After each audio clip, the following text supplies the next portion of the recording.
Good morning, everyone, and welcome to Live at the Waterhole.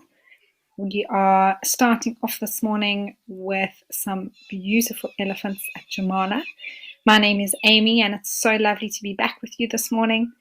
And yeah, I'm excited to see what the morning and the rest of the day has to offer at the Waterholes. We're very lucky to be able to bring you live feeds from across various locations in Africa. So we will see what comes to the water today. But what a lovely start. Looks like from this distance, excuse me, 3 elephant bulls have come down for some water.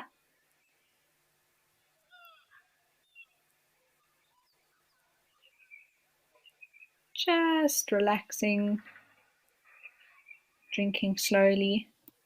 Really no rush for them, I suppose. They do have all day.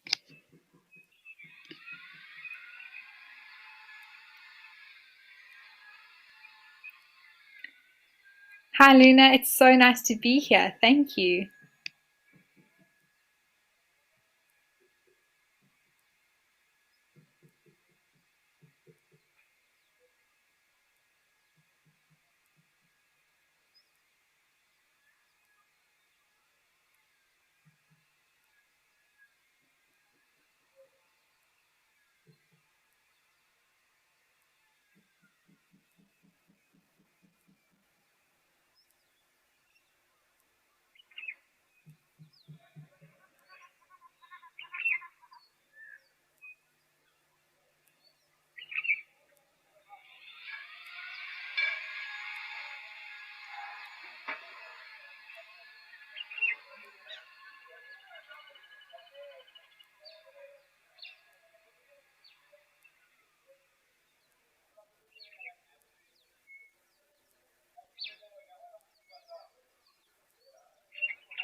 Thanks, Luna.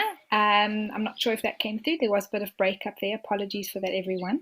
But it is wonderful to be back, and I'm excited to share the next few hours to see what comes down to the water. And yeah, it's great to be here.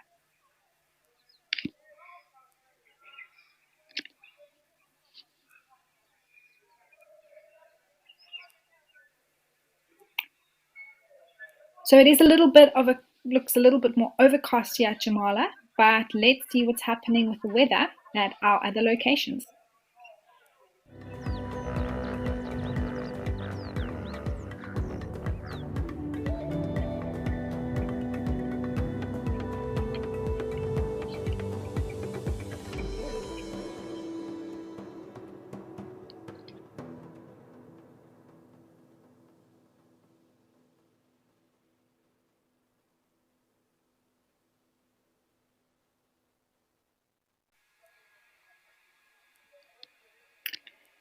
So a bit of a cooler day all around today, barring one or two locations, compared to the heat wave we've had over the last few days. It's nice to have a bit of a cooler weather here where I am near the Kruger National Park. We've had I think our first official rains of the season. If you've been watching the sunrise and sunset drive yesterday and today, it's very clear that it is nice and wet this side. Ooh, someone wasn't too happy there. Looks like the bull in the center, the brown one. He does seem the biggest of the three, and just throwing his weight around a little bit there.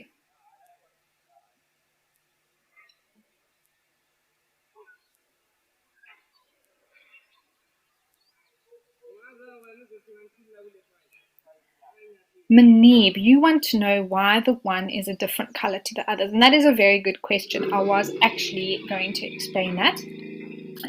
But it's very simple. It's not a different species or anything like that. It is still the African elephant. He just has some dirt on him. So if you look just in front of his head on the ground, it's a little bit more brown. You see the soil around the waterhole, and then it gets a little bit more brown. And that indicates that the soil color that's actually a little bit underneath the very top layer is that sort of very red-brown color. And what's happened is that elephant has gone and had a bit of a dust bath and flicked up that dust on top of him, and therefore has turned the color of the soil.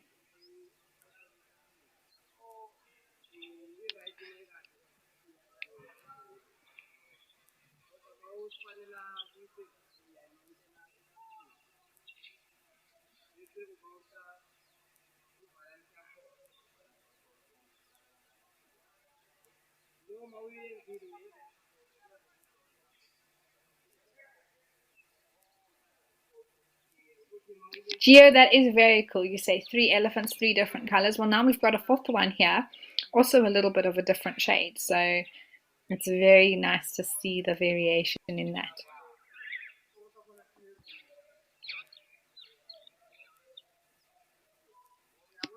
I was actually having this thought the other day when I was out on a game drive.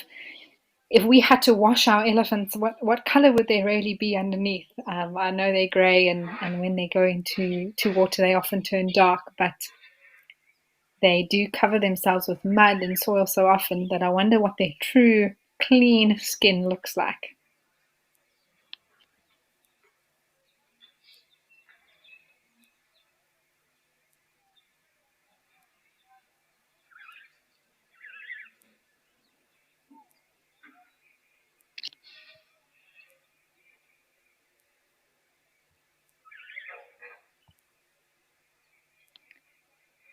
For those who are joining us for the first time or are unaware that this is a live and interactive show, and if you'd like to ask any questions, you can do that.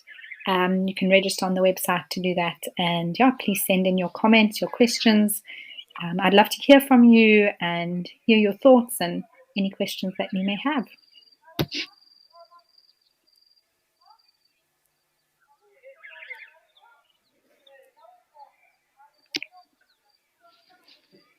Mrs. Chocolate, I like your name very much. That's great.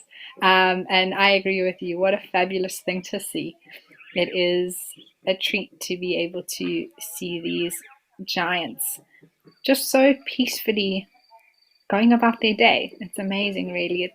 Elephants are definitely one of my favorite animals, whether it's on a screen or in real life, just to watch and observe and look at the one in the middle, just using his trunk there, giving the other one a bit of a sniff.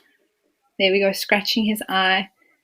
It's almost human-like in a way, the way we sometimes use our hands to scratch our face, and I think that's why maybe we connect with them so much. Do also apologize for any construction noises you may hear in the background. There is a bit of work going on at the lodge where this waterhole is.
So it will be interesting to see what happens, to be able to show that to you, Sandra, and see if we're able to show you that it does happen both ways, which would be quite nice.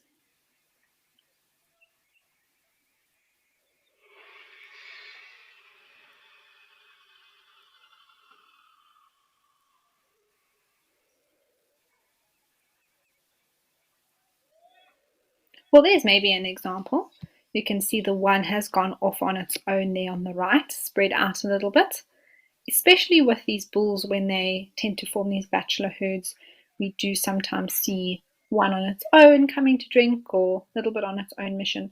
They don't necessarily always stay together.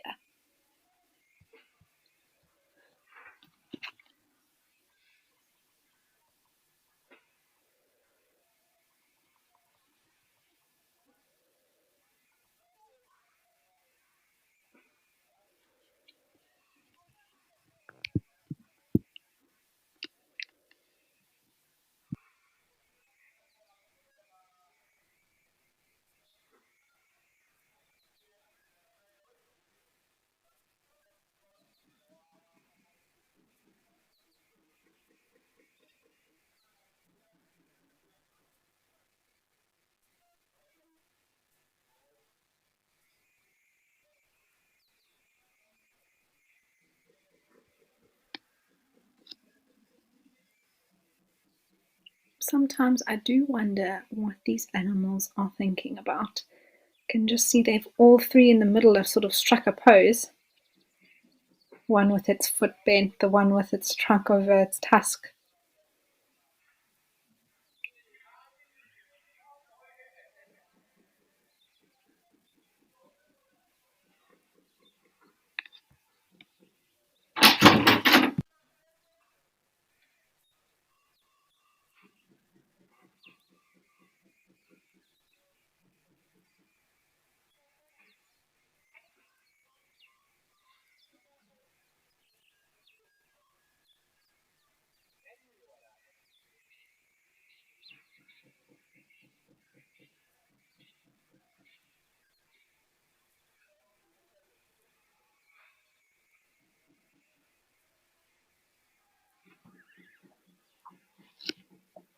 It'll be interesting to see exactly how long these big boys stay here.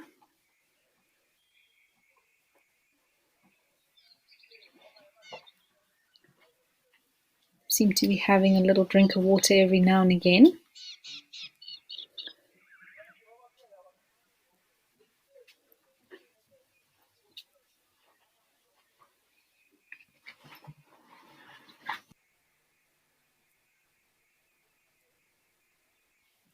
Riley, you want to know if animals start moving a little bit later on with the cooler weather.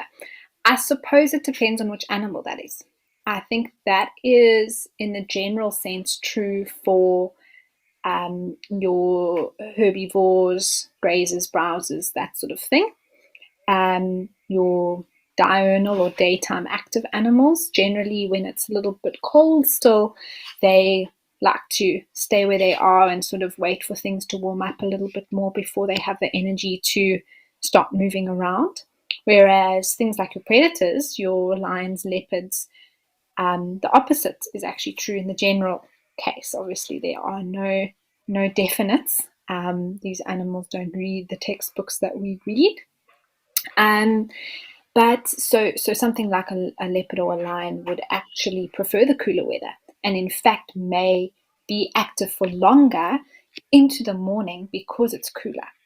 Whereas because it's getting hotter later, that they will only settle down in a nice shady spot where it's cooler towards the middle of the day, or even not at all, because they are nice and cool and it's not hot, which is basically the major reasons that cats prefer to hunt in the evening time. Although that is not always the case, as I have seen um, lions and leopards be very active in insane heat, but in general, that is the case.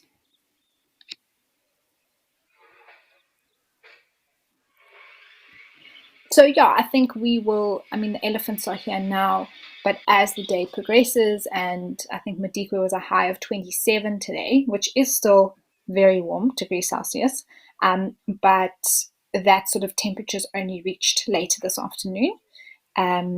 So as it starts to heat up and get to that temperature, so more and more animals might feel the need to come for some water.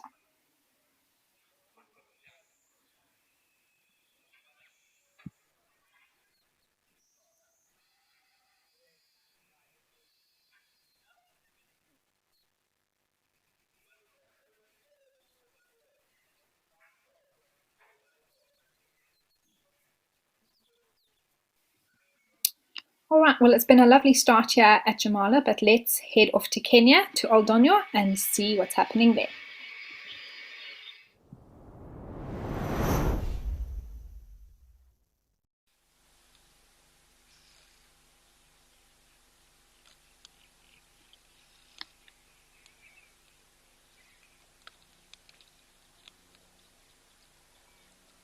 And here we are in Kenya.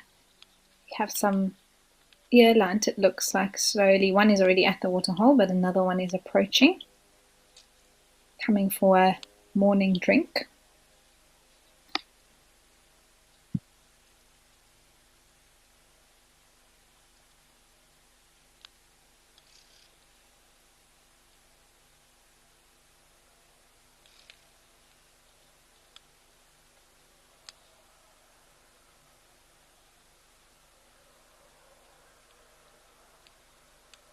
It's actually nice for a change to only have the earlant here. Usually, oh, as I say that, there comes an impala. But usually this waterhole is so busy with so many different species, which is amazing, that often the eland are a little bit lost in the background because they're part of this huge group of animals that often come to drink. So it's really nice for us to be able to have a close-up look at these massive antelopes.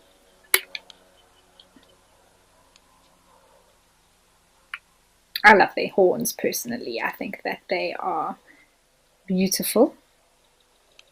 Although I do think the kudu wins that, but they're also part of the spiral horned antelopes, and you can just see top of the head there, that curvature.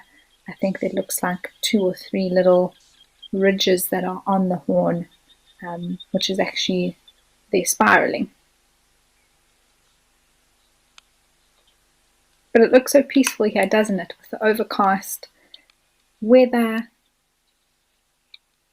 everything just having a little bit of an easier time with a bit of cooler weather.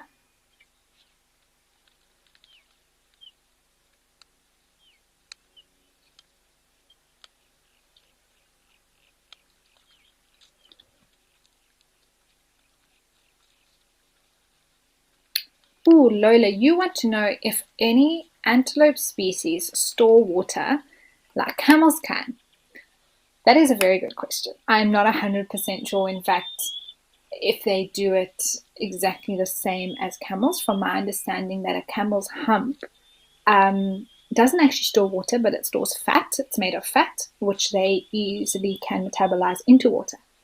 So from my knowledge, there's no antelope that has that sort of hump, like a clear hump like a camel does, which metabolizes fat into water, which they can use in the desert. And that would make sense because they're not in those types of deserts where camels naturally occur.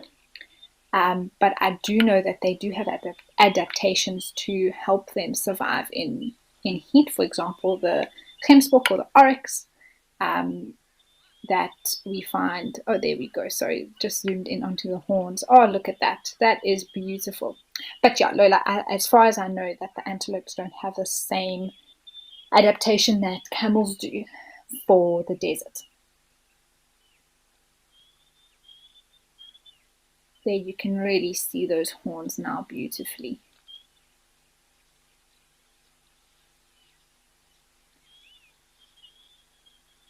For earlands, both the males and the females have horns. So you have to look for other factors to help you identify. Firstly, the males are a lot bulkier and bigger, but also the horns. So With the males, you've got shorter, stubbier, thicker horns, whereas the females are a lot longer and thinner. These do look like males from what I can tell. You can see there on the one on the right, there's a bit of a belly button, which tells us, but then also I like to look at the horns and just see that they're a lot shorter and thicker. If we do happen to see some females later this morning, you can actually clearly see the difference, that the horns are a lot longer and skinnier than the males.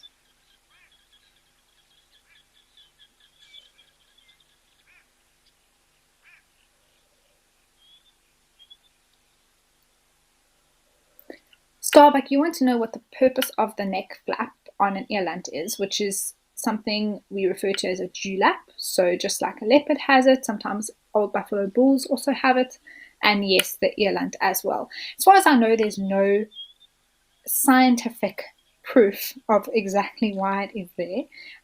As far as I know, it is an indicator of like maturity and age. It's something that develops with time, and it's just that bit of loose skin. In fact, actually kudu sometimes have it as well, a little bit of extra skin that flaps at the bottom of the neck. We could say something, there's been a few different thoughts along the lines as to why it's there.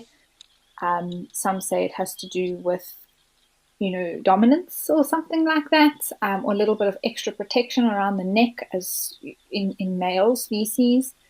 But yeah, I can't give you an exact reason, but it is definitely more prominent in males of the species that have this very large penis-having skin below, referred to as a dewlap.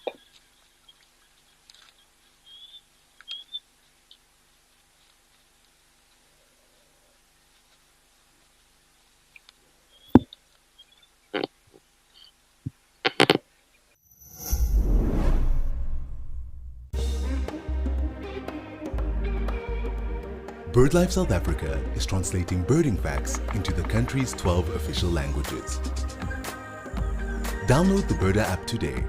For every 12 birds logged by a South African citizen, Birda will make a donation towards this critical project. Alternatively, visit the BirdLife website to make a direct donation. Go wild, go birding with WildEarth.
So it's an interesting thought to think about. I was actually recently in, oh, there's a baboon. Very cool. Little cameo across the screen. I was recently in the Kgalagadi, which is up near the Namibia-Botswana border in South Africa, and we saw a oryx there that didn't have any horns, and it was fully grown, and it was fine. So I think the one had looked like it had completely broken off, but the other one looked like there wasn't even a growth patch, and it had survived. So, you know, these animals are incredibly adaptive. But like I mentioned earlier,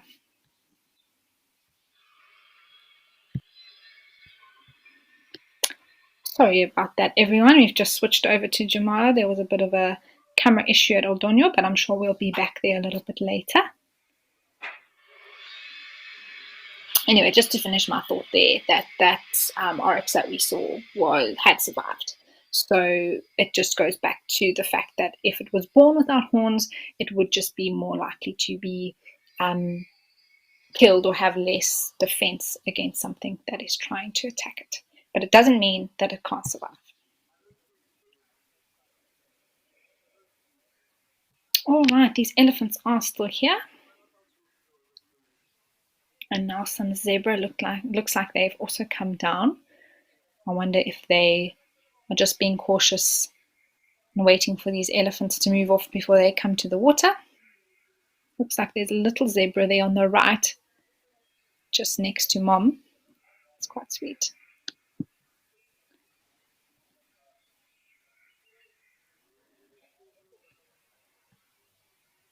Some impala as well.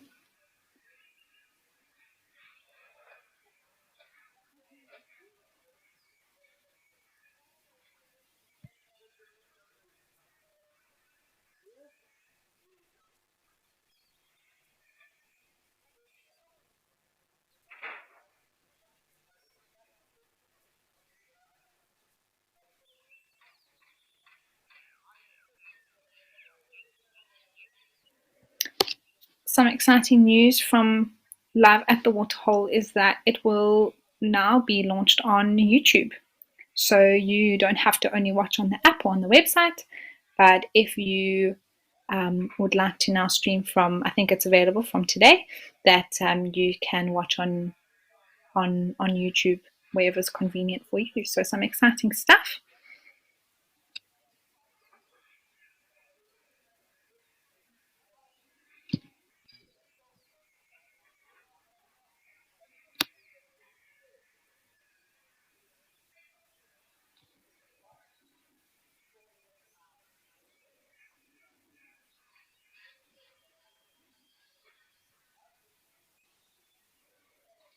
Oh, Nikki, thank you.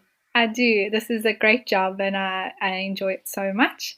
But yeah, looking at these animals, it is very relaxing. I can only imagine where whatever you're doing in the UK, it's just so nice to have this in the background. I know some people who watch even have it on while they're working in an office, just in the background, so that they can have a look at the animals at the waterhole. It is a very relaxing thing to watch these elephants sort of with no rush, no stress, just doing their thing in their own time, slowly, peacefully. Um, it is sometimes chaotic, especially at a place like Oldonyo, where sometimes that waterhole is swarming with animals. But then there are other times like this where we've got three beautiful elephant bulls standing around the waterhole, swinging their tails, not a care in the world, just enjoying it. It does put me, anyway, in a very calm and relaxing mood.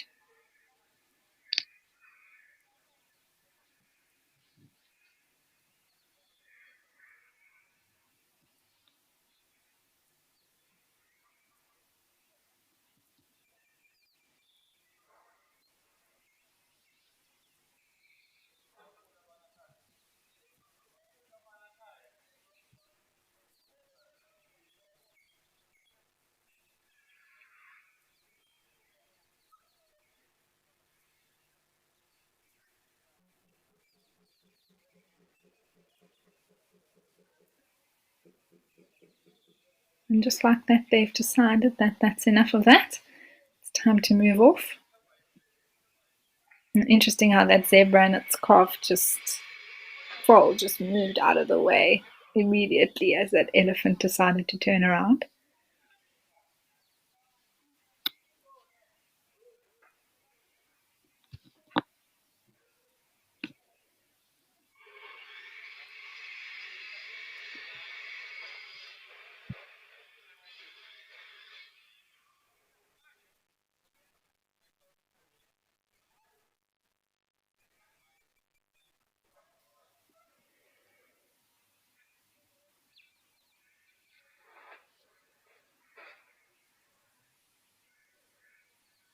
There are those zebra we were talking about, and the little one, the little foal there, so sweet. Okay, this is actually a really nice example.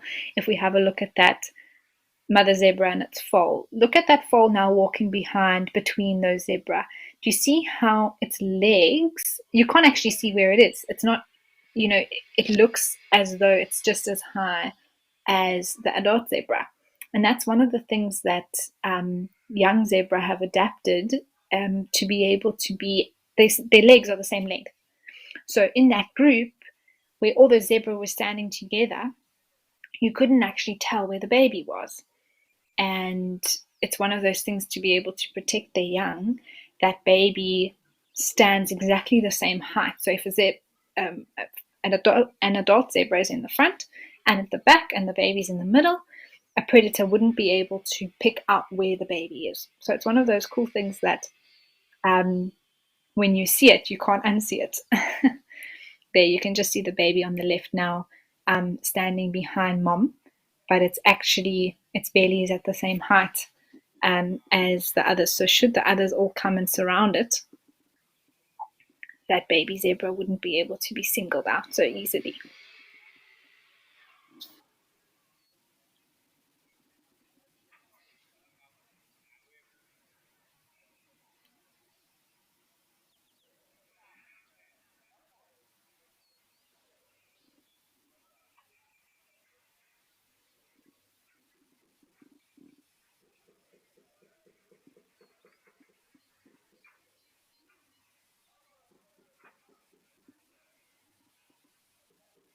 All right, so we are going to leave Jamala for now. I'm sure that we will be back. But let's go check out what's happening at Okakuyo.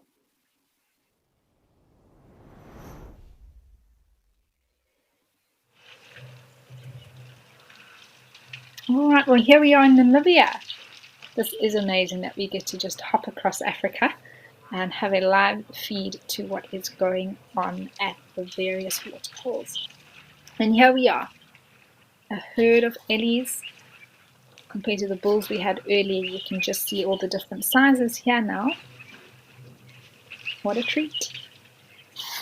Let's enjoy watching them drinking and hearing all the sounds. There's some birds calling as well.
How special is this, everyone?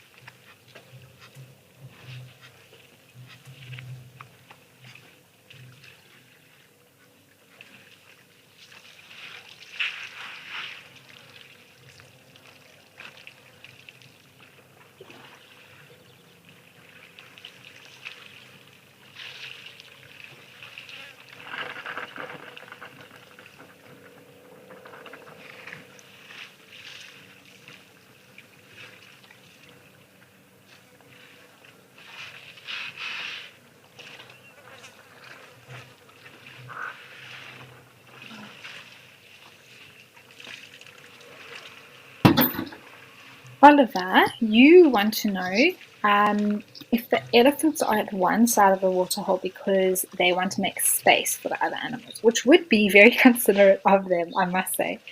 But no, I don't think that the reason for them being on that side of the waterhole has to do with thinking about other animals, although it does allow other animals. We can just see on the opposite side of that waterhole, there are some, looks like some antelope, or is it zebra? Anyway, another animal that's drinking that side, and then on the right we have some springbuck as well. But I think what has happened here is that, first of all, you notice that on the side of the waterhole that there's not a lot of rocks. It's a lot of sand or open soil. And elephants, even though they have very big, squishy feet, they would much rather prefer to stand on the soft ground than to stand on a more rocky side of the waterhole, which is opposite to them. But then also it depends which way they approached from. So there are a few game paths that we can see across there on the opposite side, but they might have come from behind us or behind the camera, and this was the easiest way to get to the water. And then again, like what we were discussing earlier, especially when there is a herd of elephants with a lot of little ones, little babies, there are a few small ones dotted around, they like to stand together. So even though there's a lot of space, they do want to group together in their herds, and sort of that little bit of sense of security with being with their family. So yeah, it would be nice if they were considering the other animals, but it's happening anyway just because of them being elephants and they have their preferences on where they drink the water from.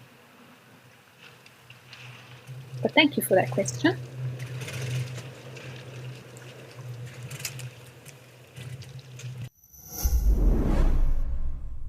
Welcome to Destination Safari.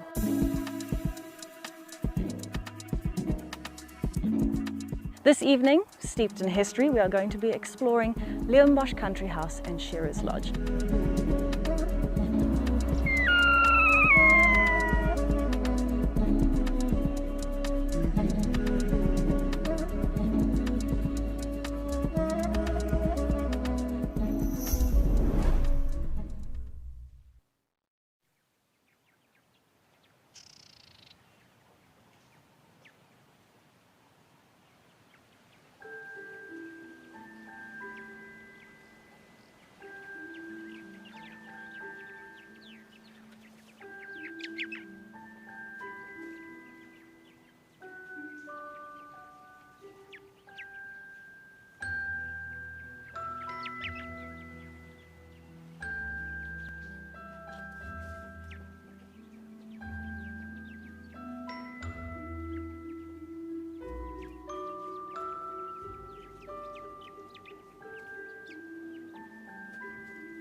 Well, we have crossed over to Tau Lodge, also in Madikwe.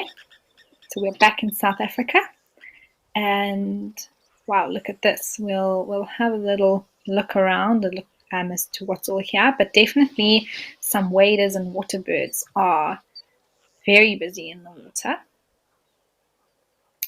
which is always nice to see. And speaking of birds, actually today, the 28th of September, is the beginning of the Big Birding Heritage Challenge, which, if you don't know about it already, tune into our Sunset Safari this afternoon. And yeah, it's quite an awesome project that's happening. And from today till the 30th of September, which is Saturday, you can tune into the live drives and spot and log the birds that you see on drive with whoever is hosting, and you can log them on the Birder app. And there will be 2 guests from BirdLife that are joining us this weekend on those drives, and just a way, I think there's also some sort of a donation that's happening for every 12 birds that are logged. So it's an exciting time for big birding on WildEarth. So let's see what birds we can spot here. I see a spoonbill at the back. It is seriously looking for something to eat. You can just see it frantically moving its bill back and forth. That's the white one. It's called a spoonbill for a very good reason. It has a bill that looks like 2 spoons together, very flat on the ends.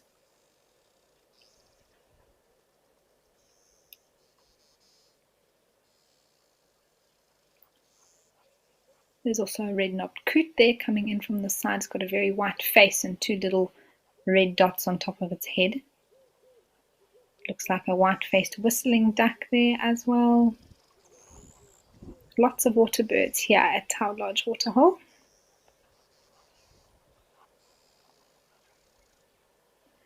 Yeah, let's have a look at that spoonbill. It'll be interesting to actually see if it catches anything. Often they do.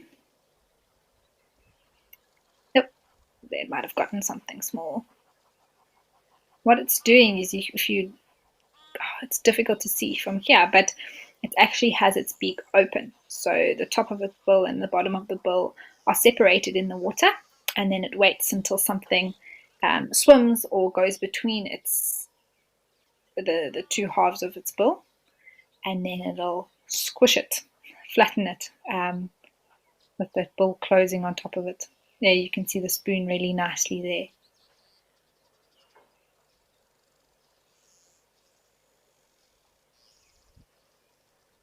I've seen some very cool pictures when a spoonbill catches something like a frog, and all you see is 4 legs sticking out from its bill.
Oh, Calvin, you want to know which bird has the most interesting hunting strategy?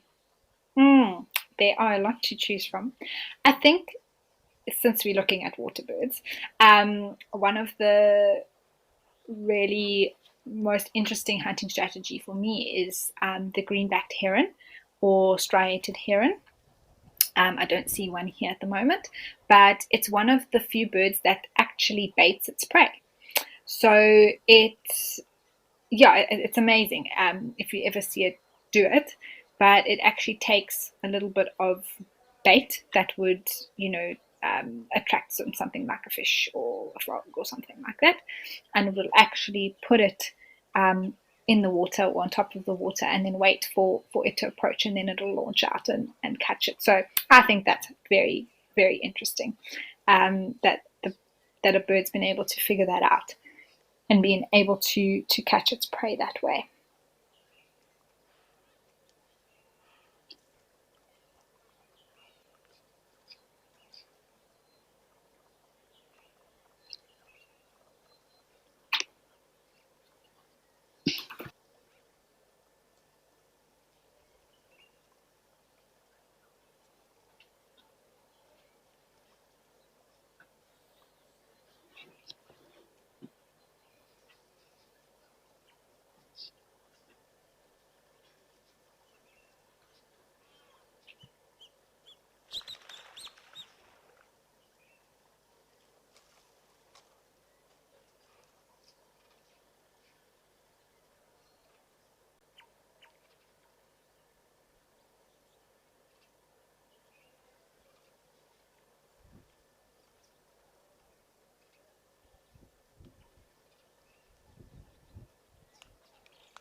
You can just see these birds are all, looks like they're working on their feathers.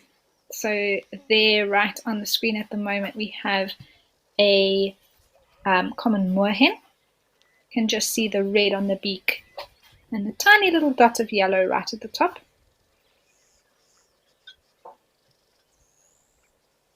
They also need to keep themselves in check, making sure that they preen themselves and that all their feathers are in good condition.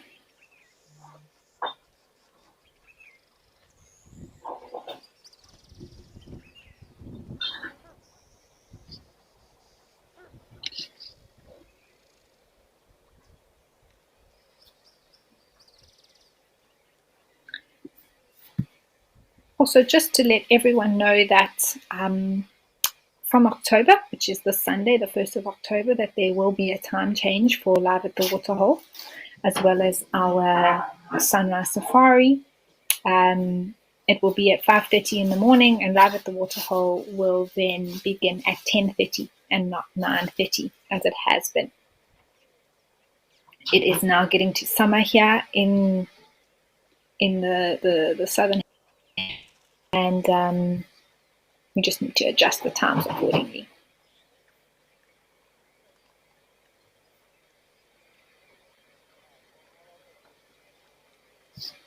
Wow, look at that heron now. You can really see those neck feathers. So beautiful.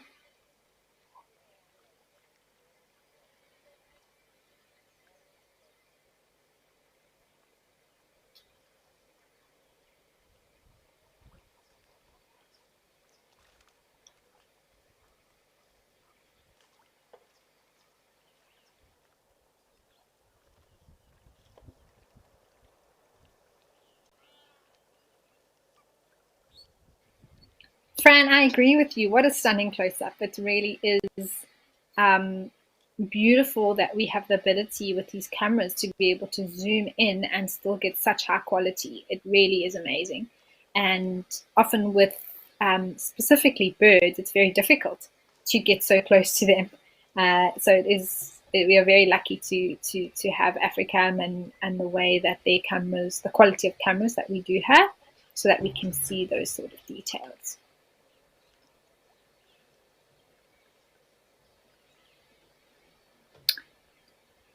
We can also have a look to see if anything else is around the waterhole has come down to drink since we've been looking at these beautiful birds.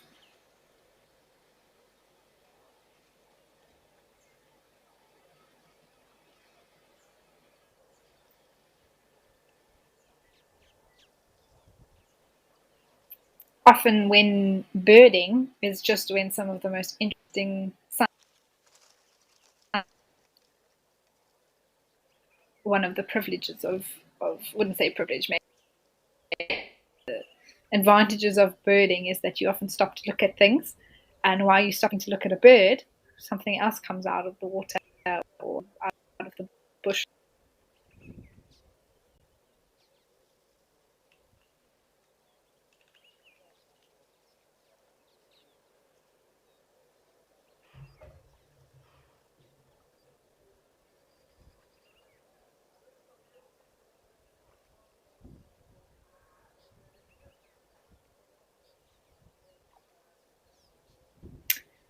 Right, well, that was a nice little spot of birding, and we are going to head back to Jamala to look at zebra.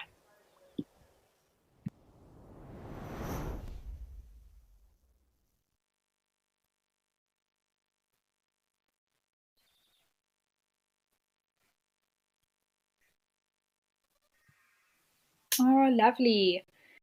I think those elephants have moved off. The zebras have come down for the water.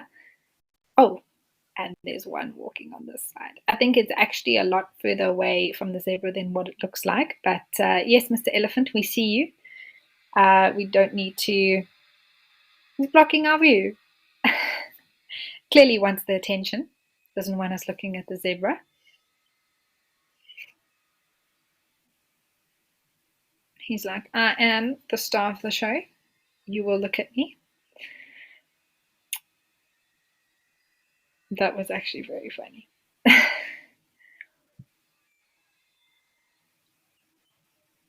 Oh, there on the left we have a zebra that's come down to drink.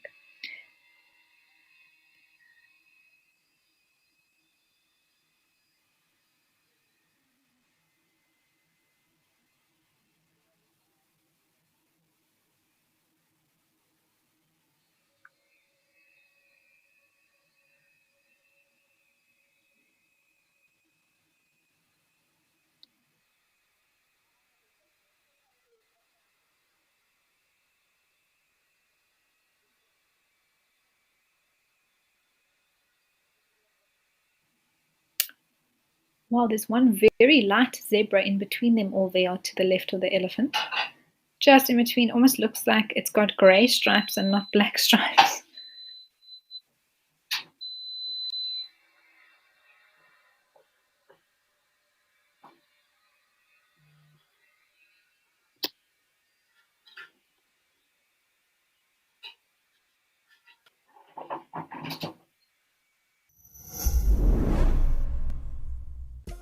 Attention all WildEarth fans. It's that time of the year when the sun rises earlier and sets later, and WildEarth is shifting show times. From October, Live at the Waterhole and our daily sunrise safari are moving an hour earlier, and our daily sunset safari is moving half an hour later. Don't miss a moment. WildEarth, it's in your nature.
age. It's obviously they've been observed to still suckle until about a year old. So that zebra just looked a lot bigger than a year, but maybe on closer it wasn't as big as I thought.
So there was one elephant bull that clearly hadn't had enough to drink just yet.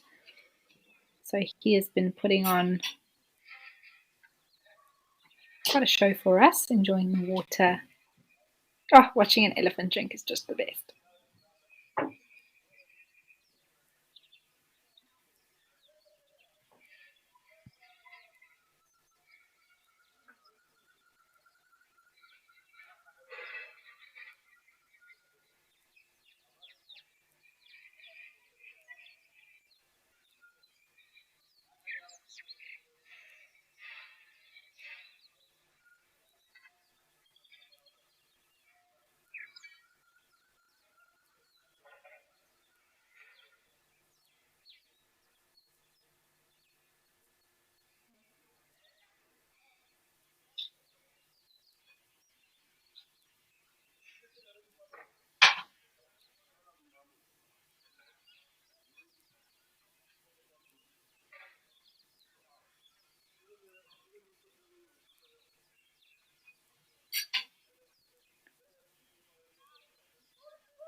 The elephant looks as though its tusks are also quite dirty. So it's obviously been busy in the mud as well.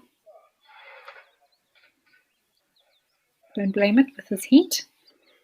Often they actually will use their tusks to dig up a bit of ground within a water hole and create some mud, which they then splash on themselves. So no wonder that his tusks are looking like they need a good brush.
Peter Johnson.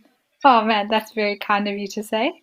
Um, I I guess I can carry on talking more. But that's very kind of you. Thank you. I'm glad that you're enjoying the show. We are happy to have all our Live at the Waterhole viewers, and I really enjoy talking about what we're looking at. So I'm glad that you are enjoying my voice.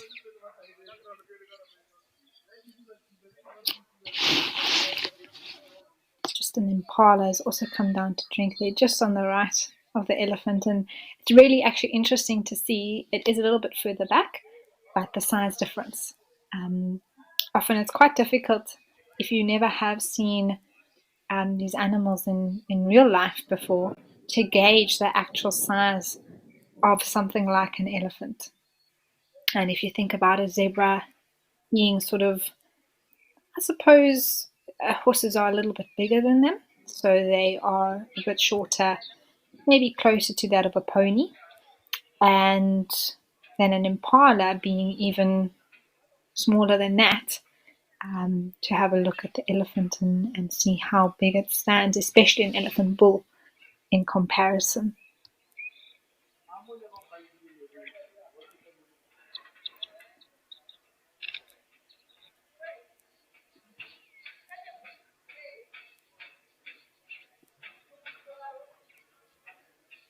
What I also really enjoy, if we have a look at this elephant's trunk in particular, you can just see that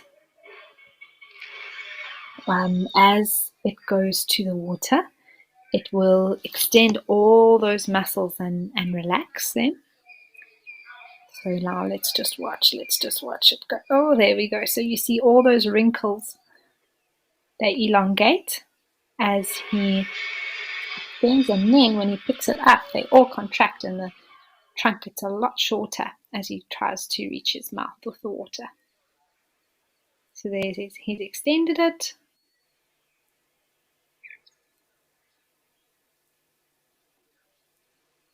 And as he picks it up, they will contract again. Sometimes when elephants, especially in the heat of the day, they actually have a little bit of a sleep. Not sleep like we know, where you're lights out for 8 hours, but they do tend to shut down their body and just slow down.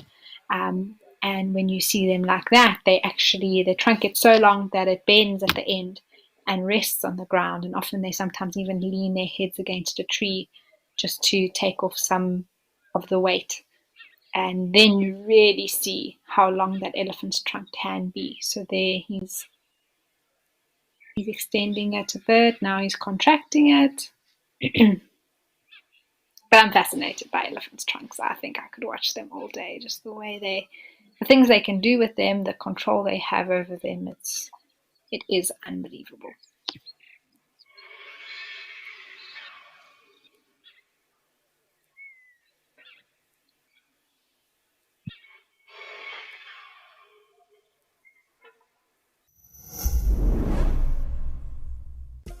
Attention all WildEarth fans. It's that time of the year when the sun rises earlier and sets later, and WildEarth is shifting show times. From October, Live at the Waterhole and our daily sunrise safari are moving an hour earlier, and our daily sunset safari is moving half an hour later. Don't miss a moment. WildEarth, it's in your nature.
I am loving how this elephant is crossing his back legs.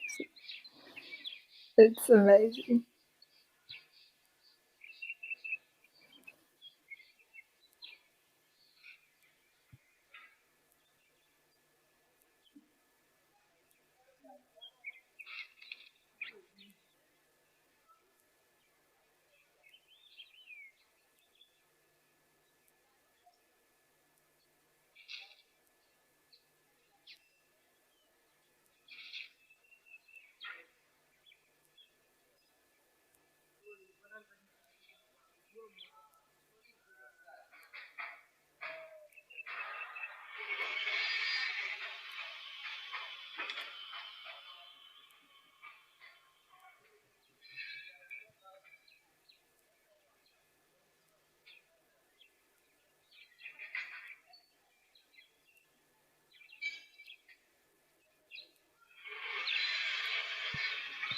And he is done.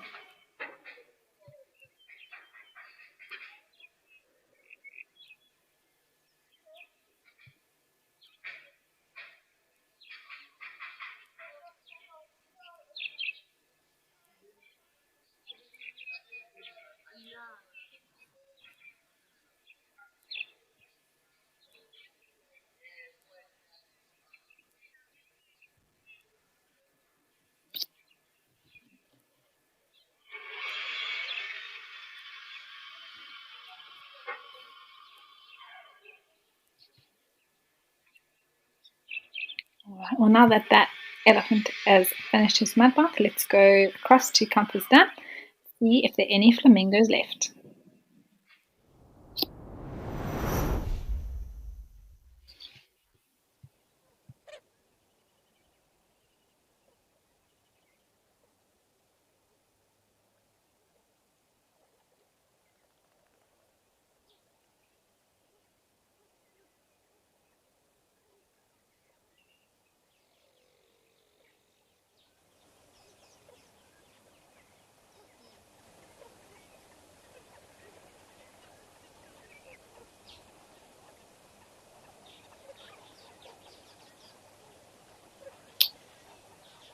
All right, and here we are back at Campus Dam.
All right, well, it looks like these flamingos are mostly still a little bit asleep, just resting. Their heads are all tucked away.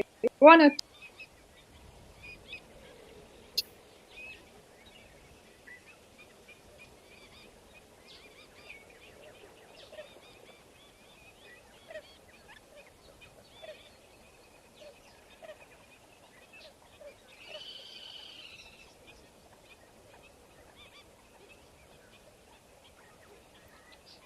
There is, of course, both species here, the greater and lesser.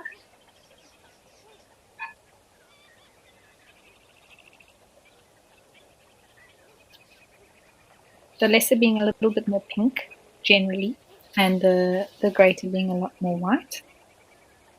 It's hard to tell when they all have their necks tucked away. But you do see a few pink heads there. So generally your lesser flamingo, a little bit smaller as the name suggests.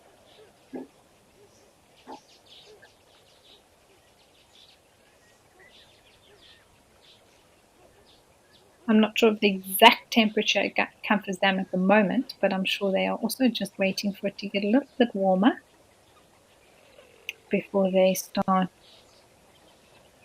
feeding and looking for food and being a bit more active this morning.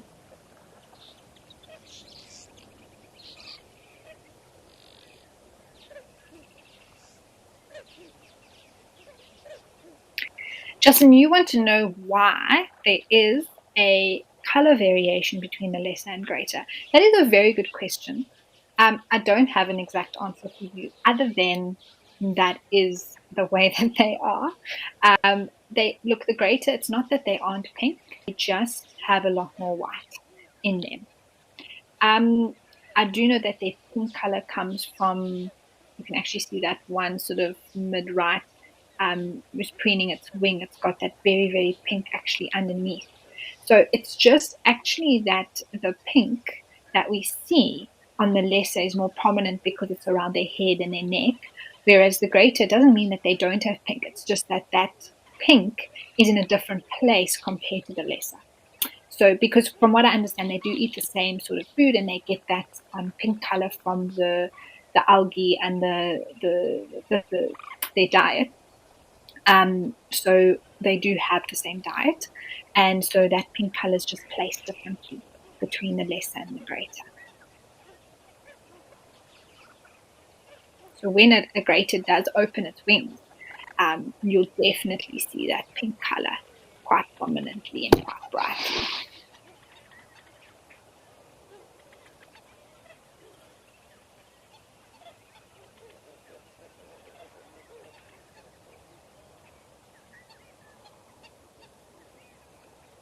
Amazing. As we've been watching there, we're seeing more heads. Oh, look at those ones at the back. Sort of on the left, they're doing a bit of a dance. Their heads were sort of, oh, they've stopped now. But that was very cool. They were sort of, I don't know if it was a little bit of a greeting or maybe a mating ritual or something like that. But their heads were sort of bouncing around each other. We'll have a look. If I see it again, I'll point it out. But there's definitely been a change in activity since we've come here, with a few more heads lifting up, more preening beginning.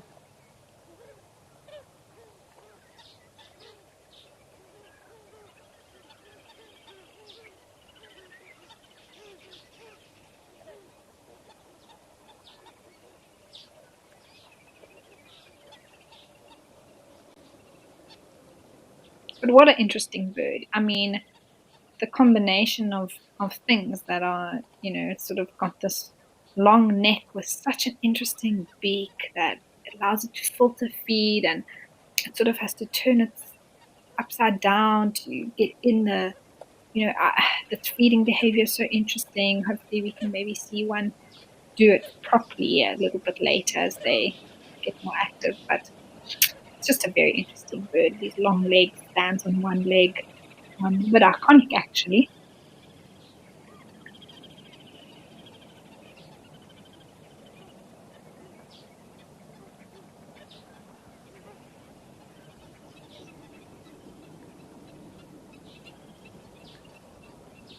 There are also a few other water birds around that are in the background there. I know there were grebes here, little grebes. They also make an appearance every now and again.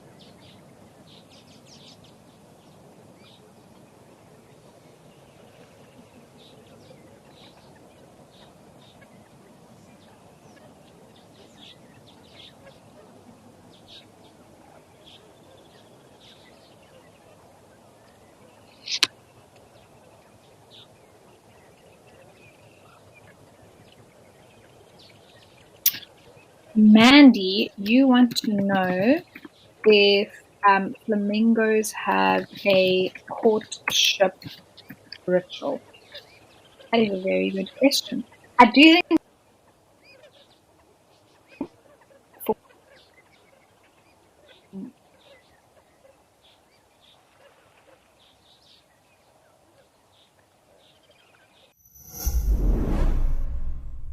World Animal Day is here, and WildEarth is rallying for a battle of the ages. One naturalist reigns victorious, and the time for redemption has arrived. It's Safari Bingo. Catch the chaos and contention as our naturalists compete to spot the most animals. Join us on our sunset safaris and spot the next sovereign of the safari. WildEarth, we are Safari.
yes, I was just looking at what large bird was there at the back. These look like red-knobbed coots in the front here with the white bills. But there seems to be some larger heron or egret or something like that. Anyway, it's just going into the bushes there now.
And we are back at Jamala, everyone.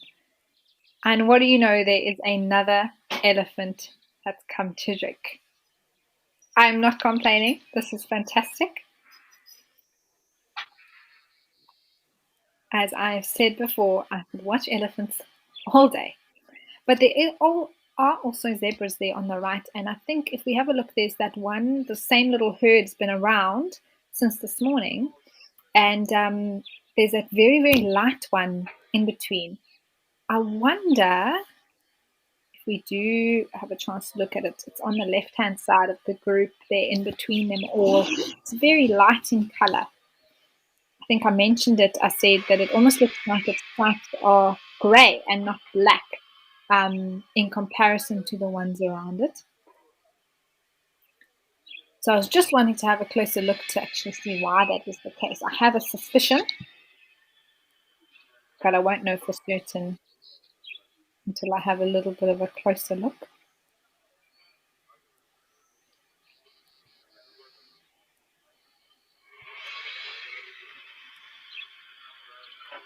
Yeah, so that is the one there. If you just have a look at that one, it just put its head down. Now the other one put its head down. It just looks a lot whiter.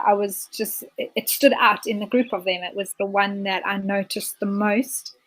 And I was just having a look to see if it was because it just has a lot more white on it. In other words, its black stripes are a lot thinner than in comparison to the one standing in front of it or behind it.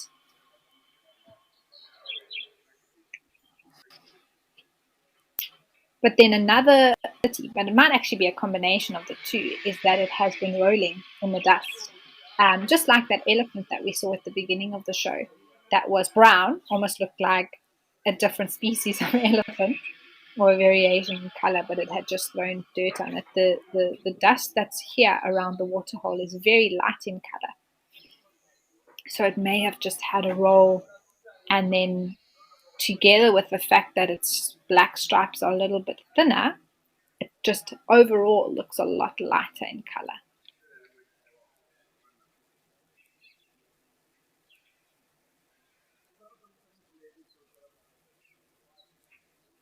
There you can actually see that comparison quite nicely now, with the one standing in front and the one standing at the back.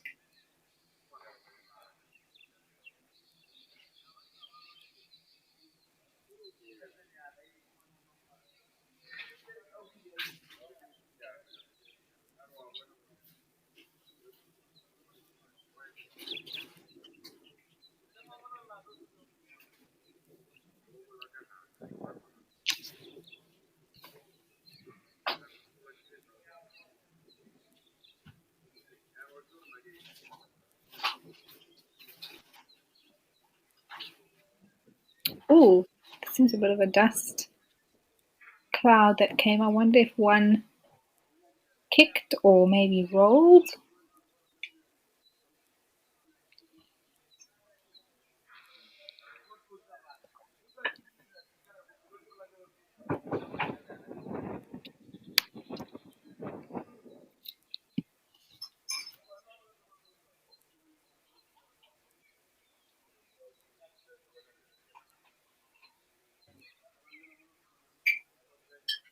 And zebras do enjoy doing that. Their version of dust bathing, of course, they don't have a trunk, so for them, they can't take the dust and flick it on their back. They actually have to uh, bend down and roll over and go on their backs. So it's not as easy for them as it is for an elephant. They look a little bit more clumsy. And they do that to help with parasites and ticks and that sort of thing that might be bothering them within their fur. So it seems counterintuitive, but the dust bathing actually helps clean them.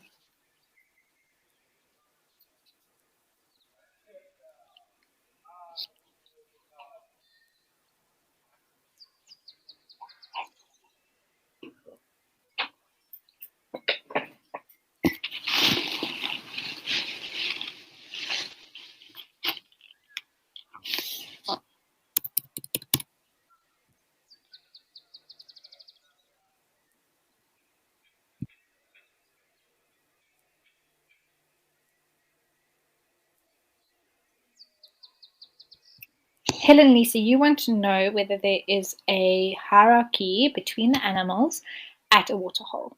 And yes, there is. So generally in the animal kingdom, size matters most in a lot of ways. So there's a lot of respect between animals. It's actually, quite inspiring in a way to see how, they interact, species interact with one another. But something like an elephant is at the top of the hierarchy for sure in terms of other animals moving out of its way. We actually saw that earlier with the impala moving, the zebra moving.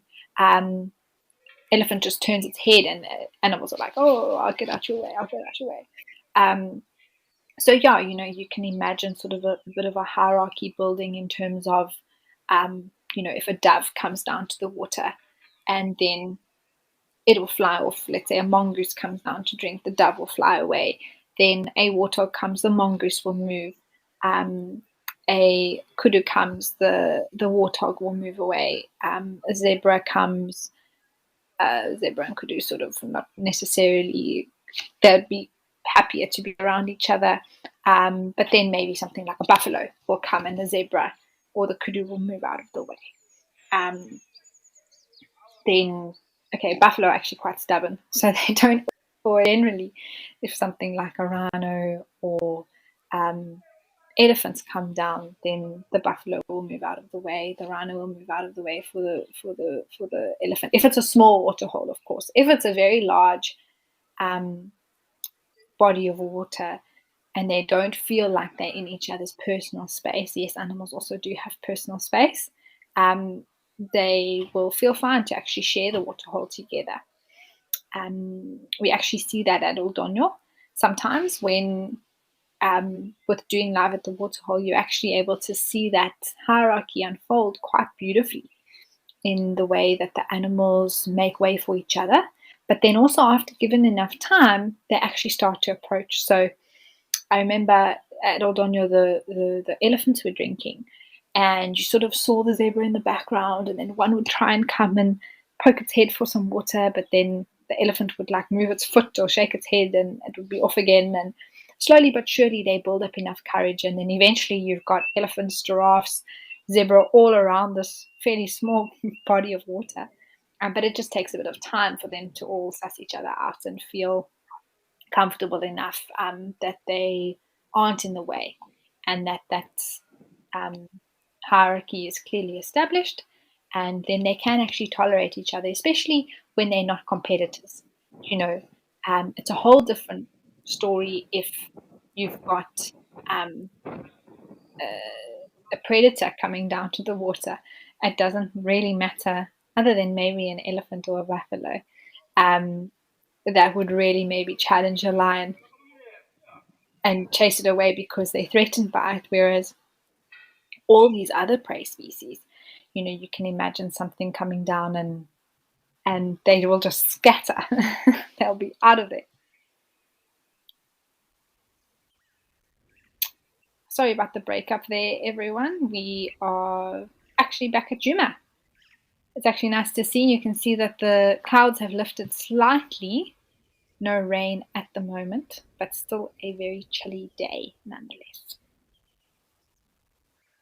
But anyway, just to finish off that topic, that there definitely is a hierarchy, and yeah, it's not set in stone, but there is clearly that the bigger animals do have more of a dominance over the smaller ones when it comes to coming to water.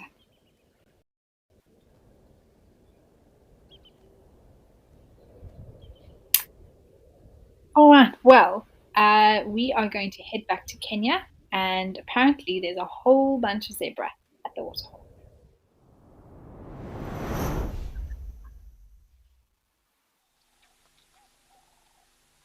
Oh, well, there we go. Just as was mentioned to me, we have some zebra here. Very calm scene, I must say. Sometimes at this waterhole, it is, for lack of a better word, chaos.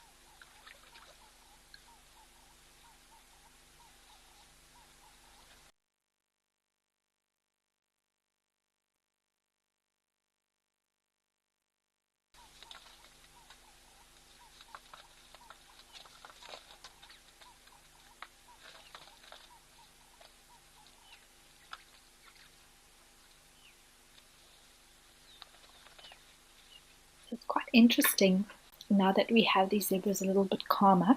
If we have a look on the far left-hand side, there's one that's head is down and we can actually see the top of its back. It's got two oxpeckers sitting on it. And something that you don't always see with zebra is the top of their backs, right? Because they are often walking and you just see their sides. So I always like to take a note of what happens to their stripe pattern when you look at the top of their backs. And you can just see specifically on the one on the left, there might be a few next to it also coming into view. But how that stripe pattern actually changes, you've got this thick strip down the back, which leads into the tail, and then almost like a few little squiggly lines before the classic zebra pattern that we see on the side begins.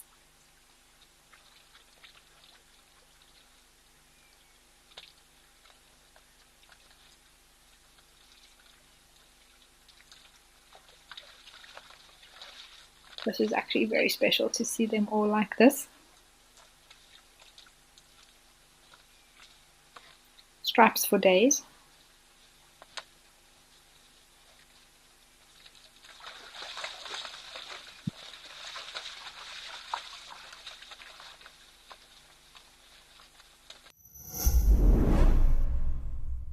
Do you want to touch the lives of future protectors of our Earth? Thanks to our wonderful WildEarth explorers, WildEarth Kids is back.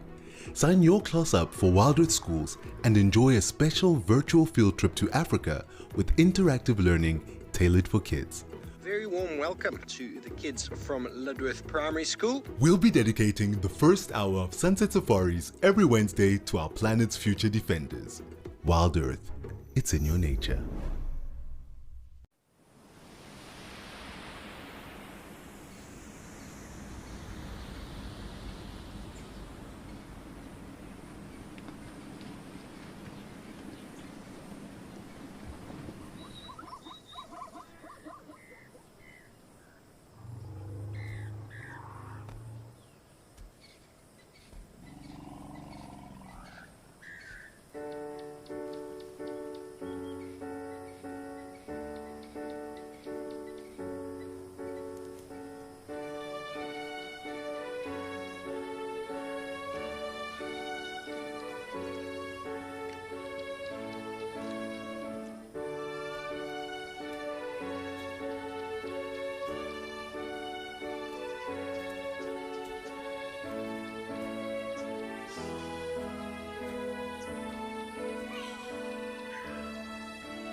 So there was a question regarding tick bite fever in animals and how that affects them by Starbuck. That's an interesting one. Tick bite fever, as itself referred in that way, is something that affects humans from specific ticks that bite and transmit a particular bacteria that then causes the disease.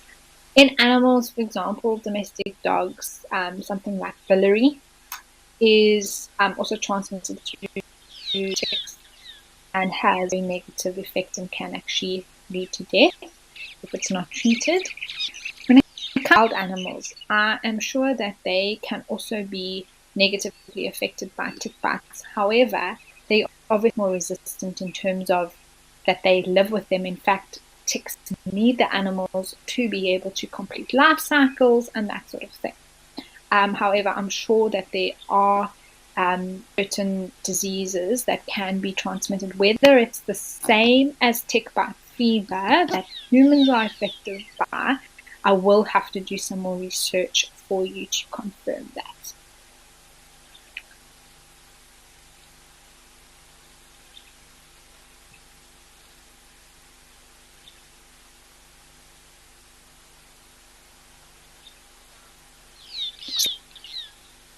There are oryx that have to come to the waterhole.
they will use their legs to kick.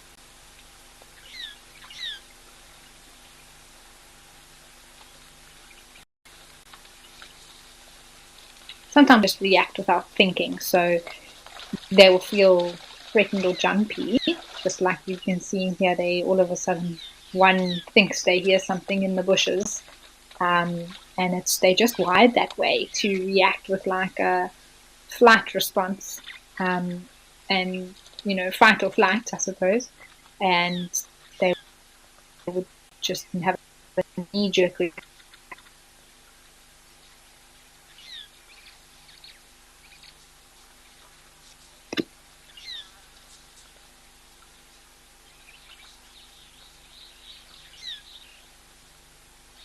And just to notice that eland that's standing in the back is a female, and it's actually really nice.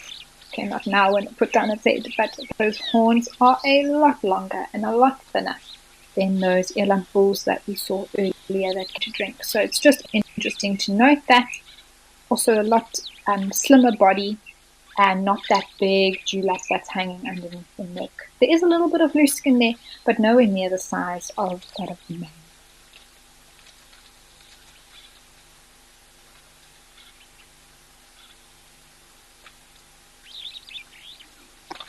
There we go, she comes around.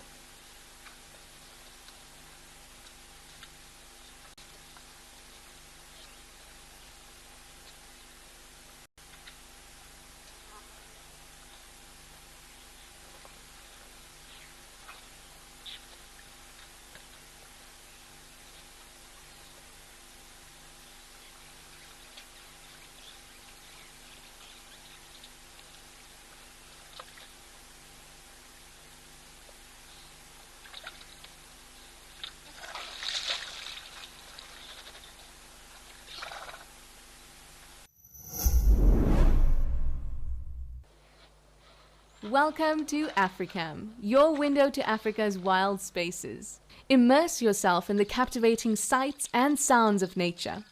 With our high-definition cameras, you'll feel like you're right there, in the heart of the action, where every moment is a surprise waiting to unfold. Join our global community of wildlife enthusiasts as we witness nature's drama unfold in real time.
I wonder what is going to be next at the Waterhole. I've seen a few birds flying around. I think they're taking the gap while there's no animals there.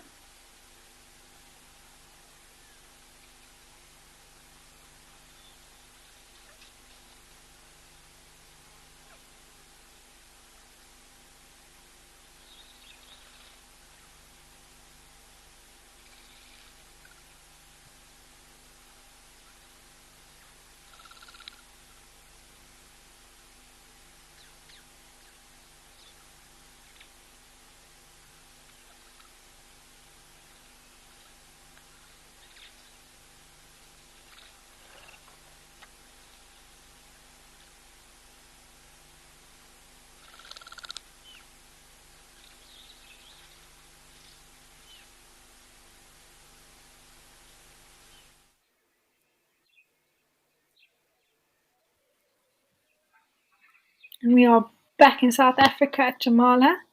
We have a warthog that looks like he's just had a delightful mud bath. I think, from what I can tell, looks like some fresh mud on. Oh, there we go. I thought it was gonna start rubbing against that little mound. Maybe the right spot.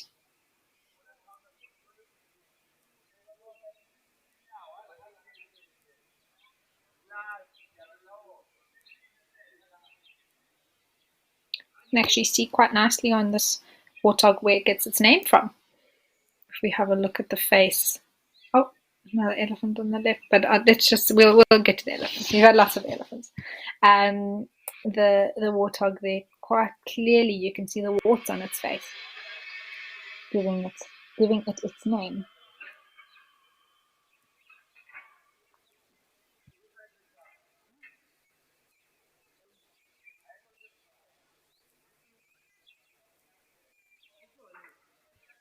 Something gave it a bit of a fright.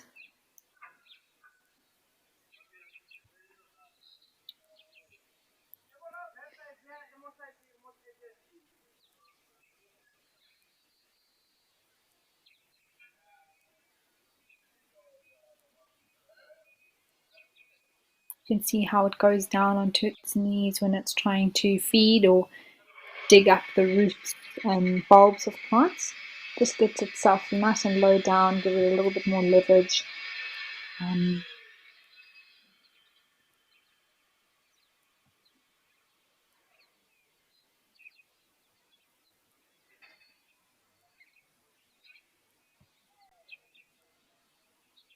There we go, back on its knees again.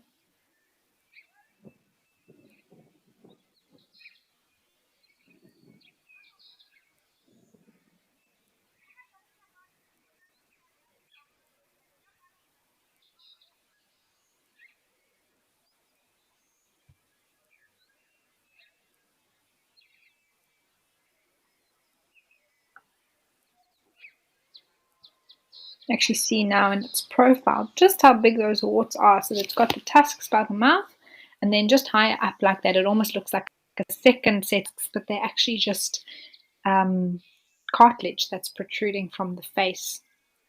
Makes it look quite fearsome, actually. Quite windy there today, it looks like, as well. Wind just blowing that dust across the screen.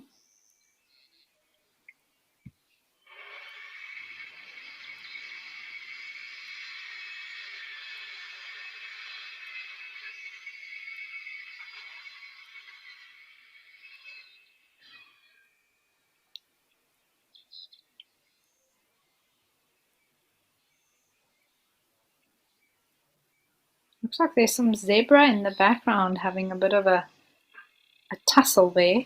Maybe two young males having a bit of a fight. But often that's what happens with zebra. You know, they're actually quite vicious animals when it comes to fighting for females, or they don't have territories, but they would, need to mate with females or have certain females within their harem, and so the males will often be quite aggressive towards one another, or even the females. If a male is bothering them, they're not shy to give him a kick or a little bite on the neck or tail or something like that.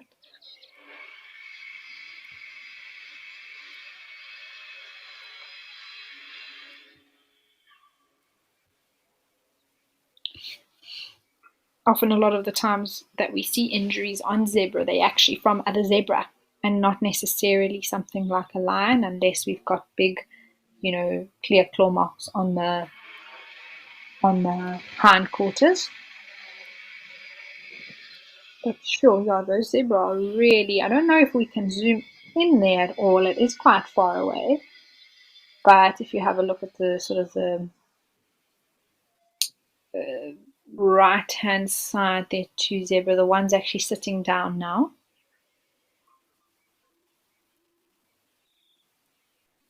It's definitely one seems, oh, it's actually lying down completely now.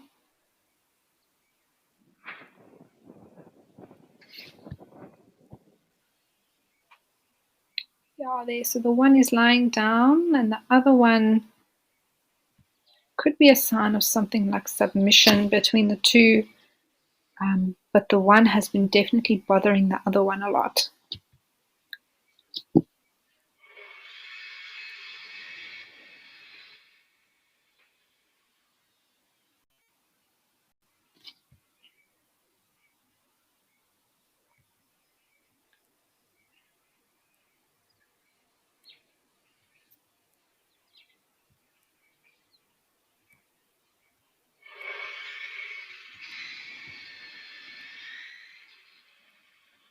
Oh, and off they go, the one's chasing the other one away.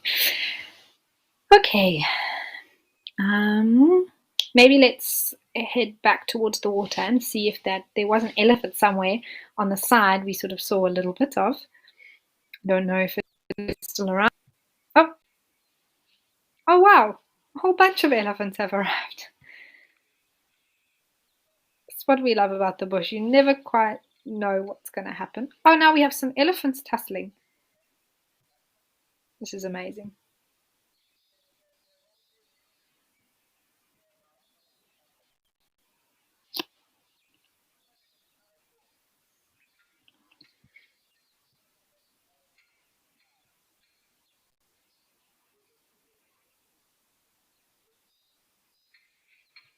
Always something to look at the waterhole, that is for sure.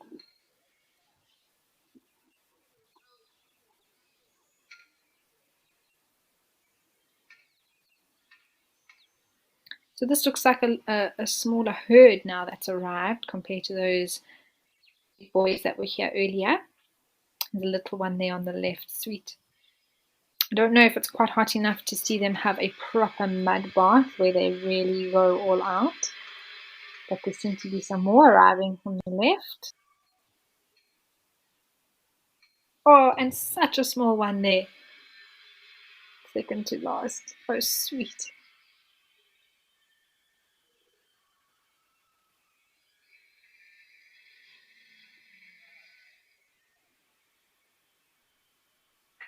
You'll just see how that little one goes right next to mum, between its aunties and big sisters and brothers. You can hardly even see it now, but there's its head. It's just trying to go get some water. There we go, it's sticking out now.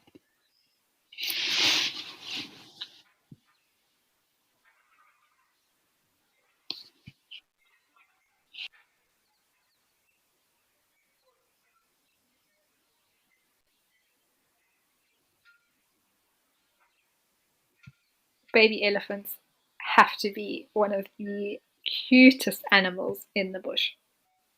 Especially, this one actually has quite good control of its trunk already, but when they just have this thing in front of their face and they have no idea what to do with it, it is so adorable.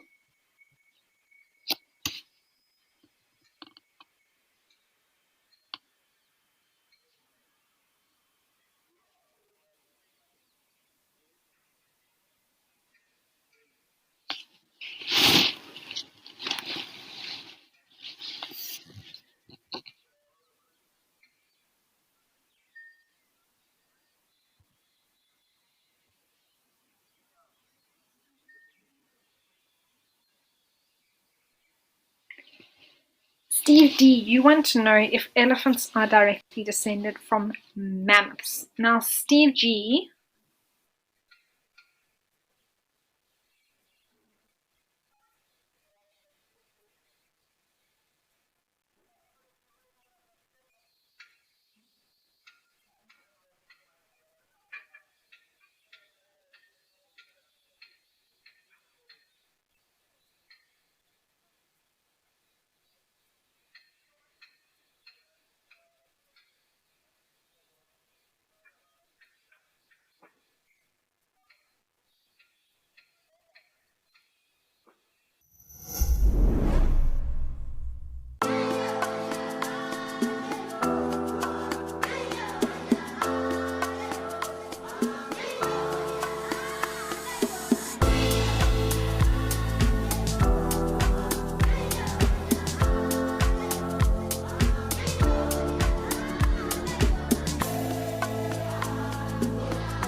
we are back with the flamingos at Campers Dam.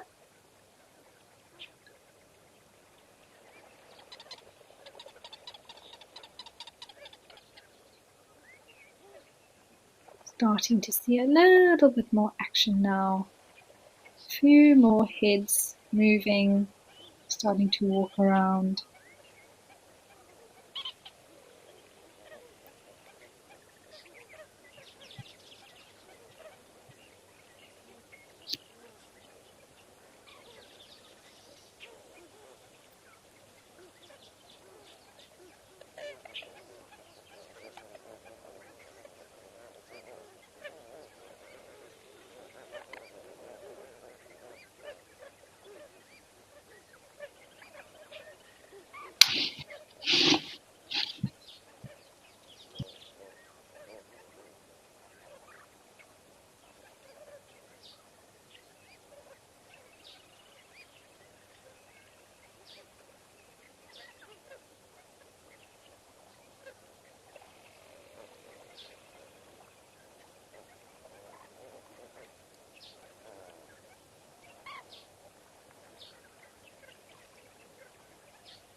The flamingos have not left, they are still here. There definitely seems to be a little bit less of them compared to a few weeks ago when I was on Live at the Waterhole. I don't know if they've just spread out a little bit more or if this group has just huddled closer together. But they are still here, and I was just mentioning how they are definitely a little bit more movement. There was only that one further up at the back, but there are a few more that's joined them starting to feed and forage for the day.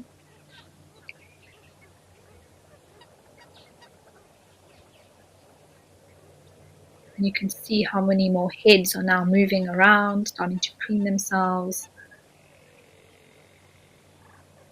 getting ready to get active and get busy.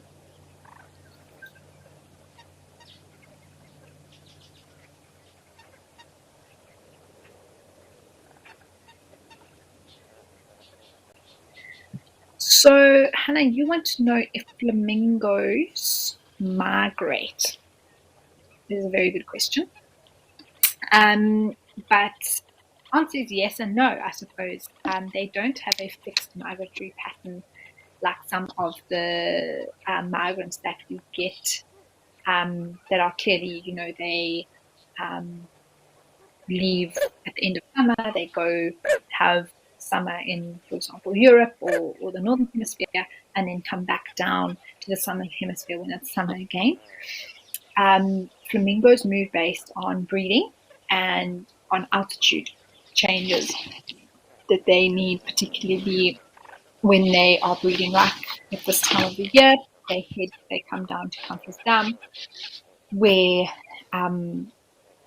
that's sort of their migration in a way, but it's not a fixed pattern. So it's a yes and no answer, Hannah.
There are also a lot of red-knobbed coots around, far more than I've seen previously here. So it's nice to see them all swimming around. They are these little blackbirds with a white face, and then I'm not sure we'll be able to see it here.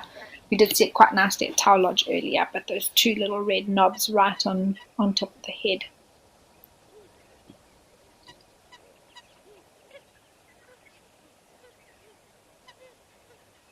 Oh, and there looks like a black winged stilt on the left. That white-headed bird with the long red-orangey legs.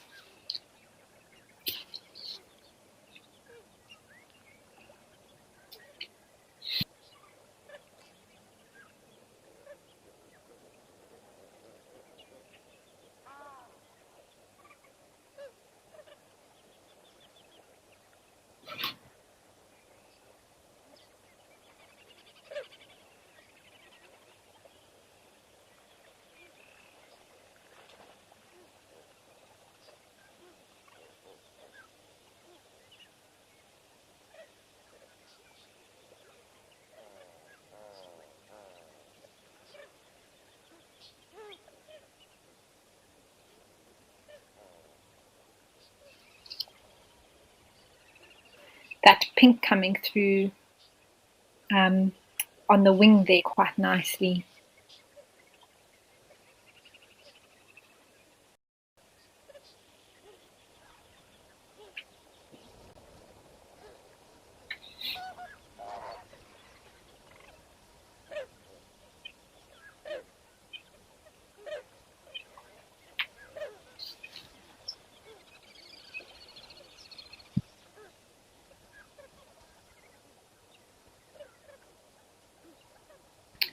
Wrinkles, you want to know if the black on a flamingo's wing serves any purpose?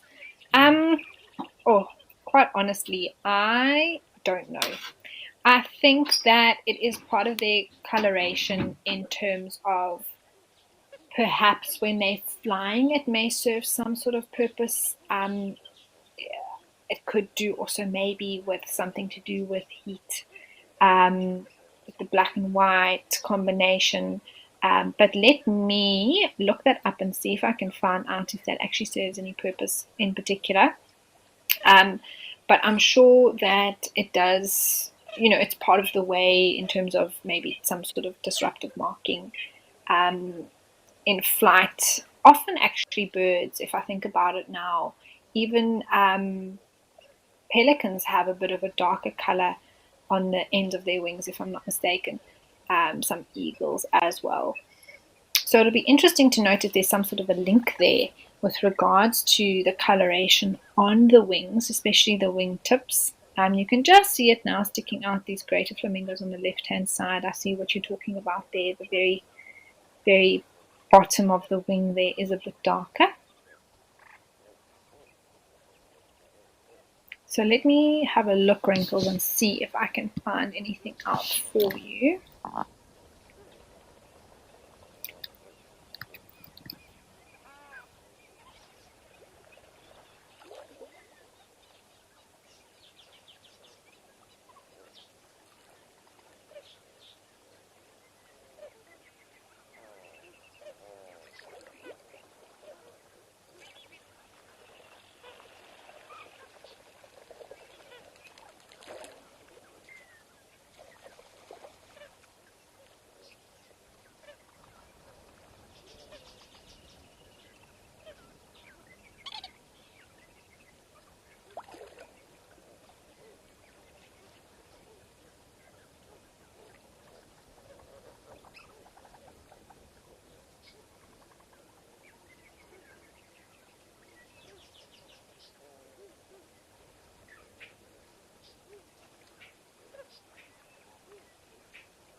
All right, well, while I try and find that out for you, Wrinkles, let's head back to Oldonyo with some oryx.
I wonder if this is the same eland from earlier.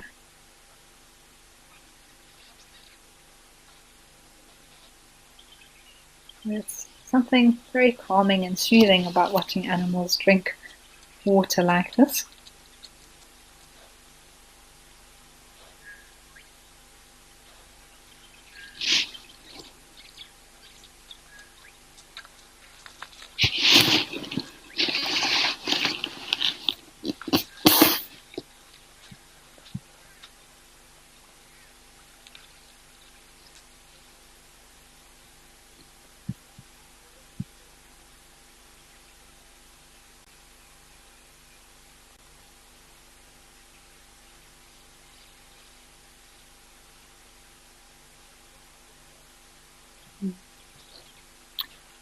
All right, Wrinkles, I am ready to get back to you about the flamingos. So it was a thought I had, but it's been confirmed, and I think, oh, there's some giraffe that's special. So let me just finish answering this, and then we can focus on the giraffe that might be coming down to drink.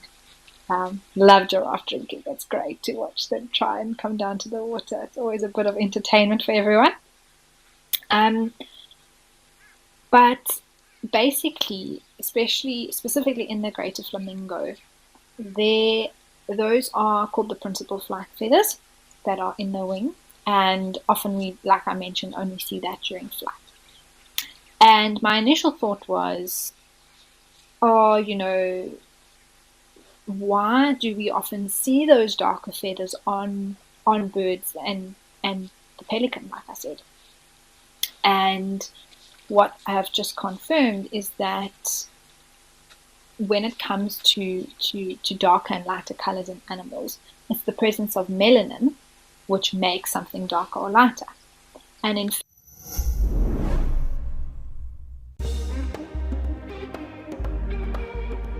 BirdLife South Africa is translating birding facts into the country's 12 official languages.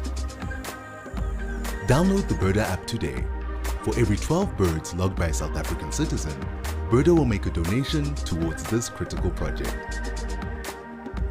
Alternatively, visit the BirdLife website to make a direct donation.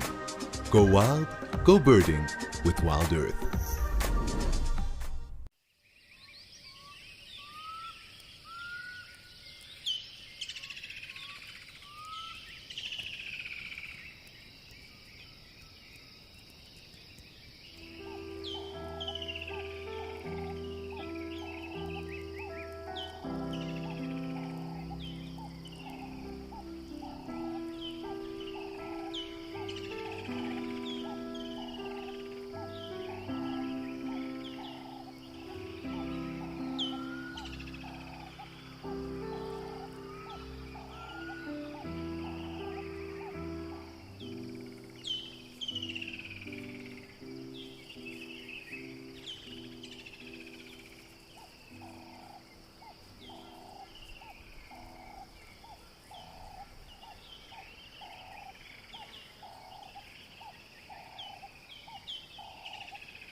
I'm just keeping my eye on this giraffe. It's a she by the looks of things with the horns. Very fluffy on top there. And it is so, giraffes are notoriously cautious when it comes to the waterhole. So I wouldn't be surprised if she walks, maybe starts to dip down, stops again, walks back the other way, just to make absolutely sure that there's no danger or threat, because they are extremely vulnerable. Once that head is down, they have to fully concentrate on what's going on there with regards to drinking and cannot be aware or be able to see around them. So it would be a perfect opportunity for a predator to sneak up on her.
Oh, you can really see how beautiful those eyelashes are as well.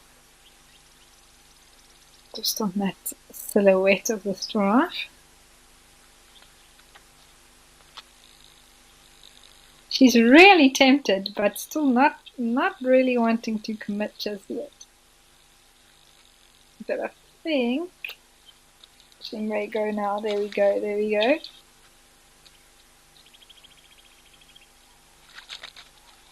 Oh, oh. Almost, almost. We were so close that time.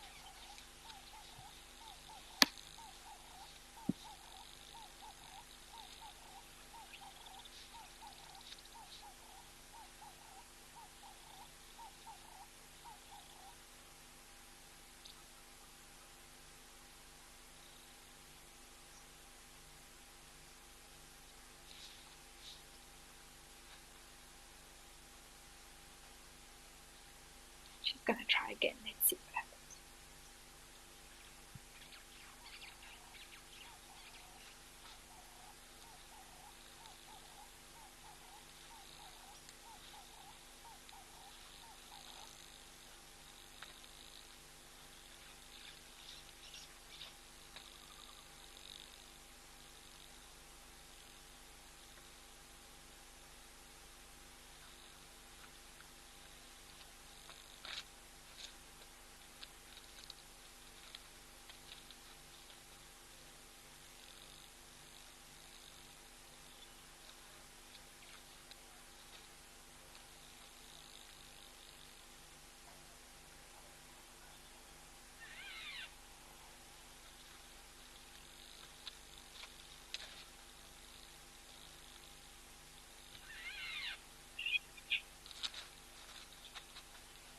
Again, just not happy. I think maybe the sound like a starling calling just threw her off. This is actually quite hilarious.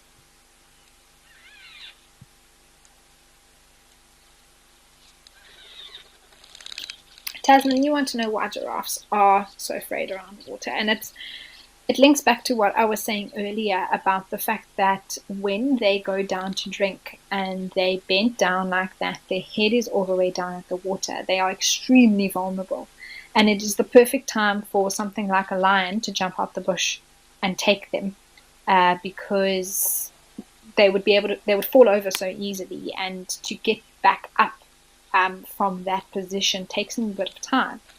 And it's simply because they are so vulnerable. So they are checking everything. I mean, the zebra is also throwing her off now a bit with their movement, but also maybe having a few more eyes around might give her some comfort.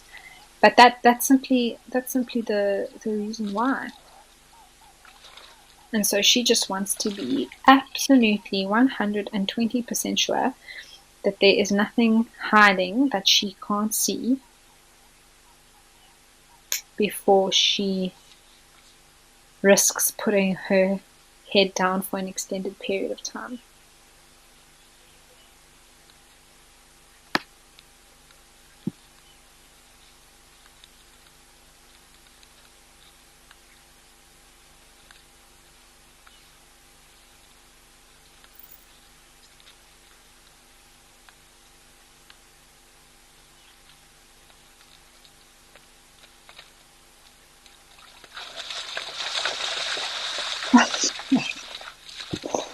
She really can't win today. Now that was perfect, the zebra were there, but then the eland came and the zebra got a fight, and she then also moved on.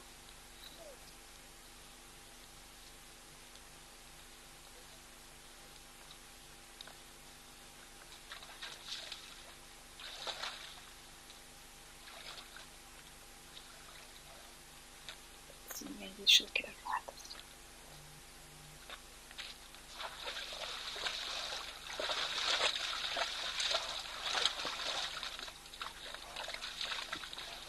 Oh, finally! Decent amount of water.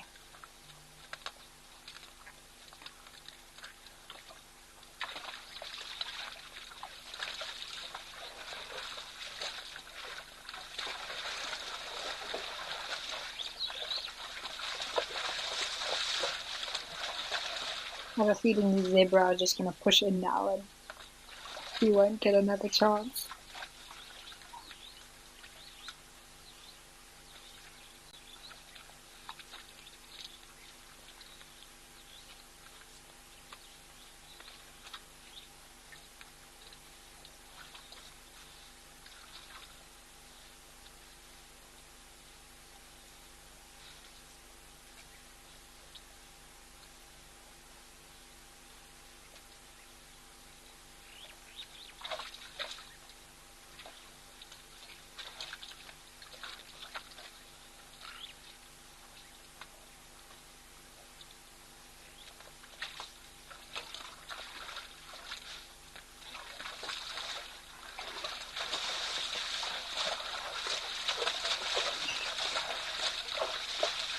So, but you want to know how often giraffes need to drink. Um, I, they definitely need to drink, but they aren't quite like as heavily reliant on water, let's say, as buffalo. It's a vital part of their digestive system. Whereas, I think giraffe, just like any animal really, of course, if there is water easily accessible for them, that they will take the opportunity. But I wouldn't be surprised if maybe giraffe come and drink at least once a day.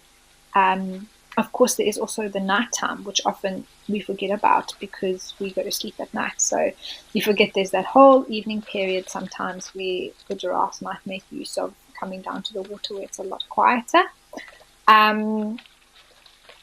Although that might be a little bit risky for them. But depending, sometimes they make use of other factors that might influence when they come to drink. But I don't think that they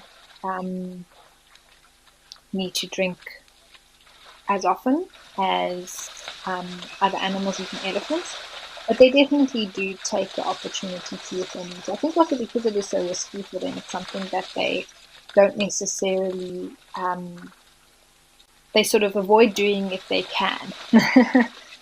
Because it takes them so much time and so long, and they really feel so vulnerable when they do it.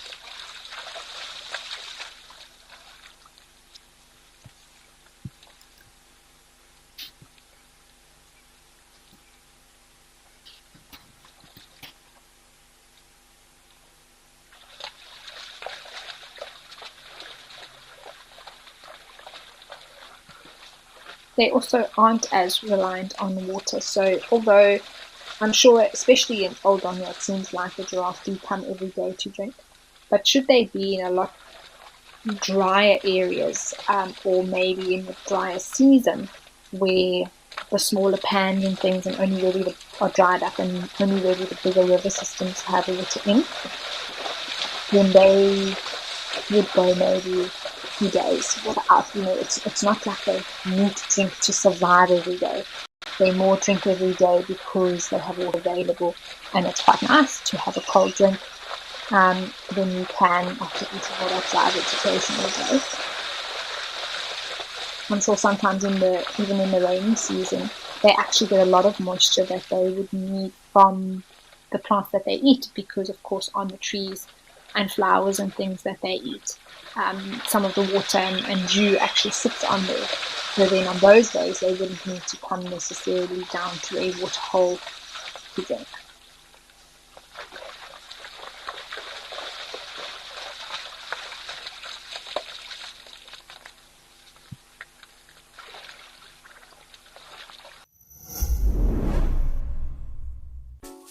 How much do you know about birds?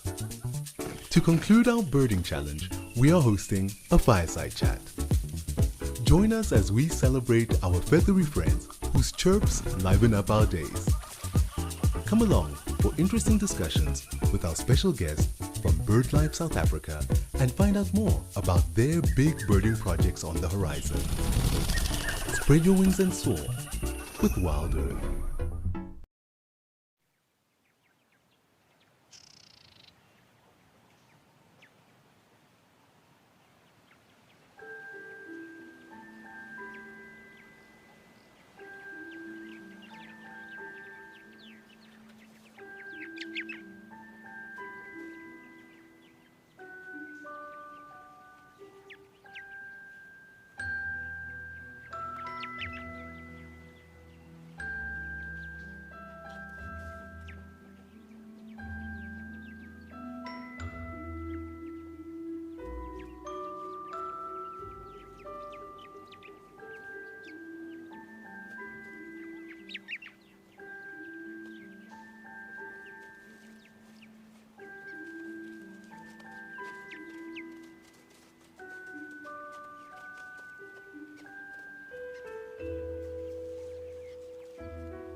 We are back at Jamala, and it looks like elephants are the order of the day. Not only one herd, but there seems to be a whole nother one coming down the hill. I love watching elephants come down to the water. They get so excited. It's like me when I know I'm going to go get an ice cream. It's just the best thing ever. A little hop in their step. They are very excited to come get to the water, especially the little ones. There they are, just behind the zebra.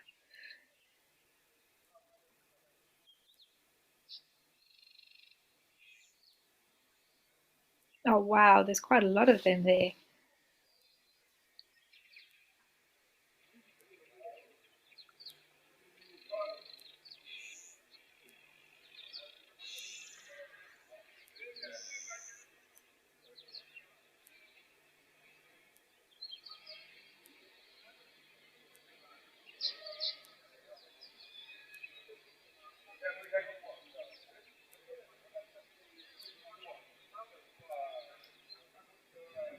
Interesting to see how they spread out. Oh, there's some more left. That elephant right just chased the zebra away. It's probably a young male. But you see, this is this hierarchy that we were talking about. How cool is that to actually see it in action? So, as those elephants approached, there were some zebra drinking, there was some impala near the water. But as the bigger animal came, they moved out the way without no questions asked. They're like, "You're bigger than me. I'm going to make way for you." So it's quite interesting to actually see that there's this.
This is fascinating.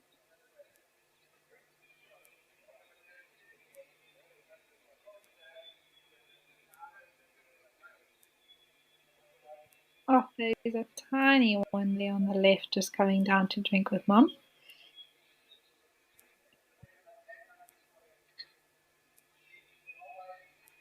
Painting now.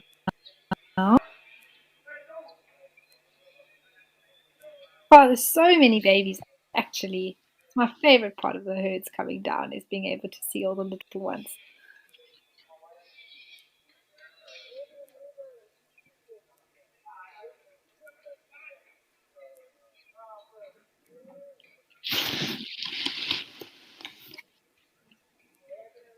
One's getting a little bit further in the water, having a little bit of a mud bath. There we go. That's nice to see. Splashing.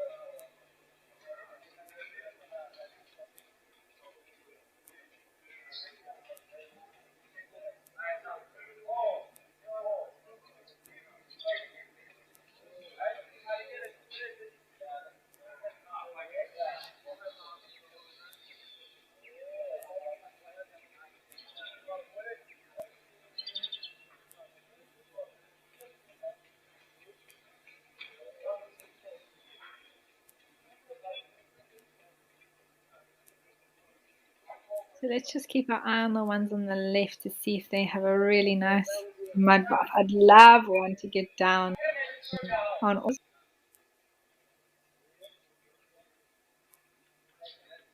Maybe it's not quite hot enough. Still, you can see how it uses its leg, its foot there, to actually mix the mud into the water. Really some nice muddy water that it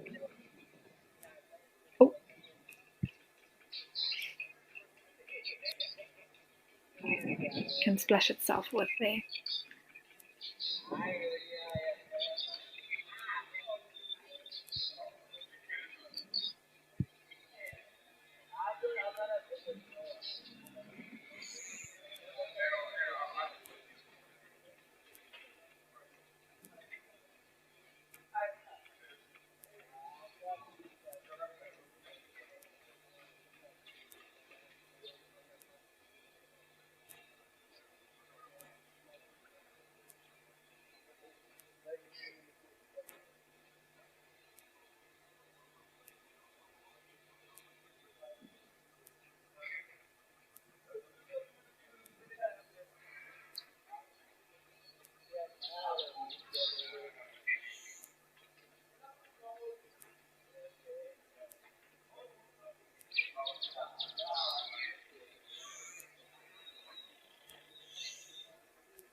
Like if I was a baby elephant or a young elephant, this would be what I most looked forward to every day, was when mom was like, it's time to water.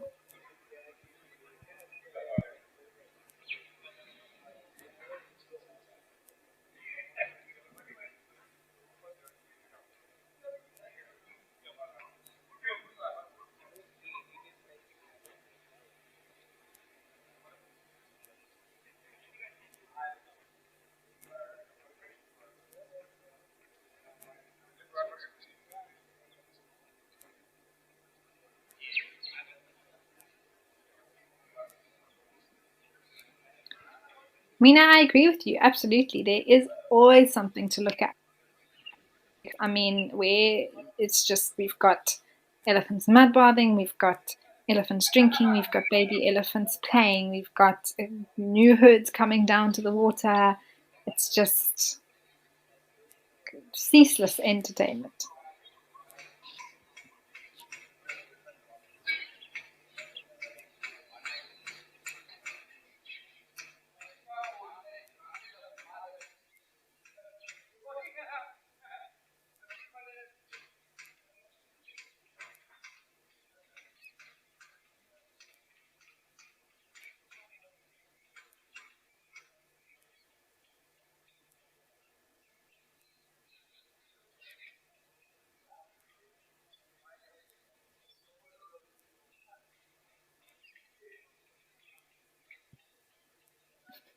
That little one's also trying to spray itself with mud now, right in the center.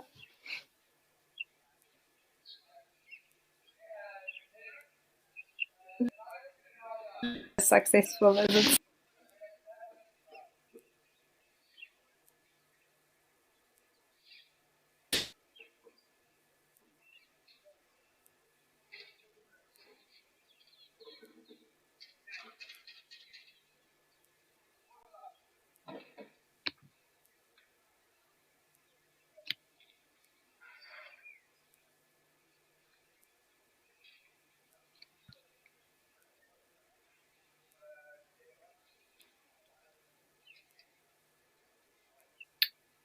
Sorry for the audio breakup, everyone.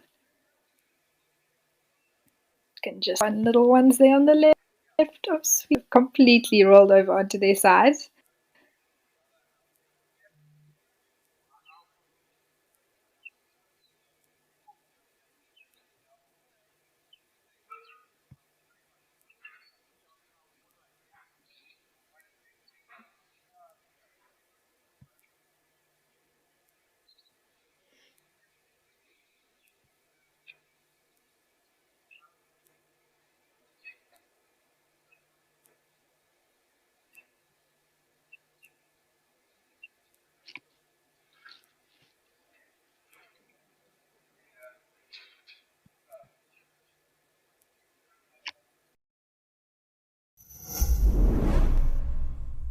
Welcome to Destination Safari.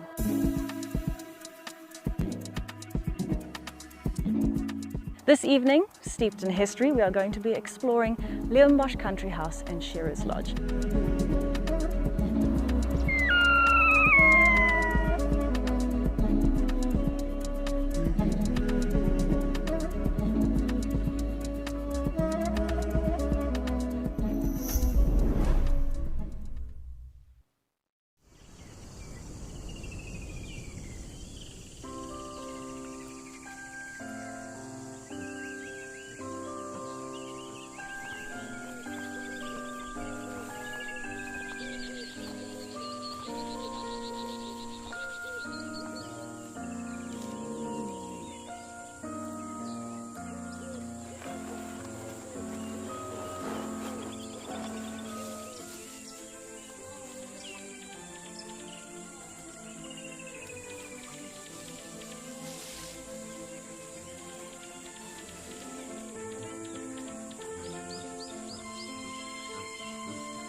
And we have, looks like some eating some of these fresh little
Well, we just want to thank everyone for joining us today at Live at the Waterhole. It's morning. We have been spoiled with some awesome sightings.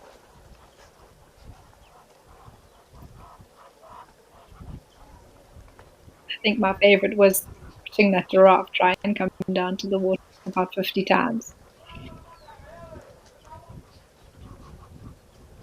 But also those elephant herds, those bulls in the beginning. Wow.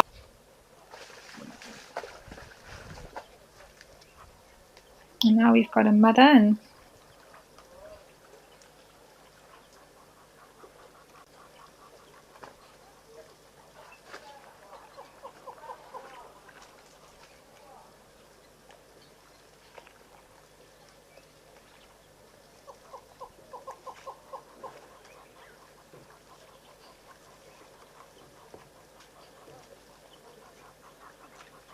so we look forward to welcoming you all.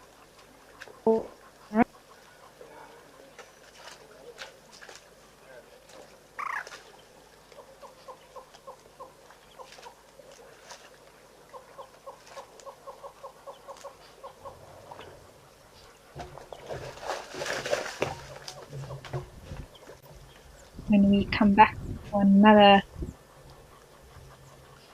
episode of Live at the Waterhole. Thank you so much, everyone. Hopefully we will see you again soon.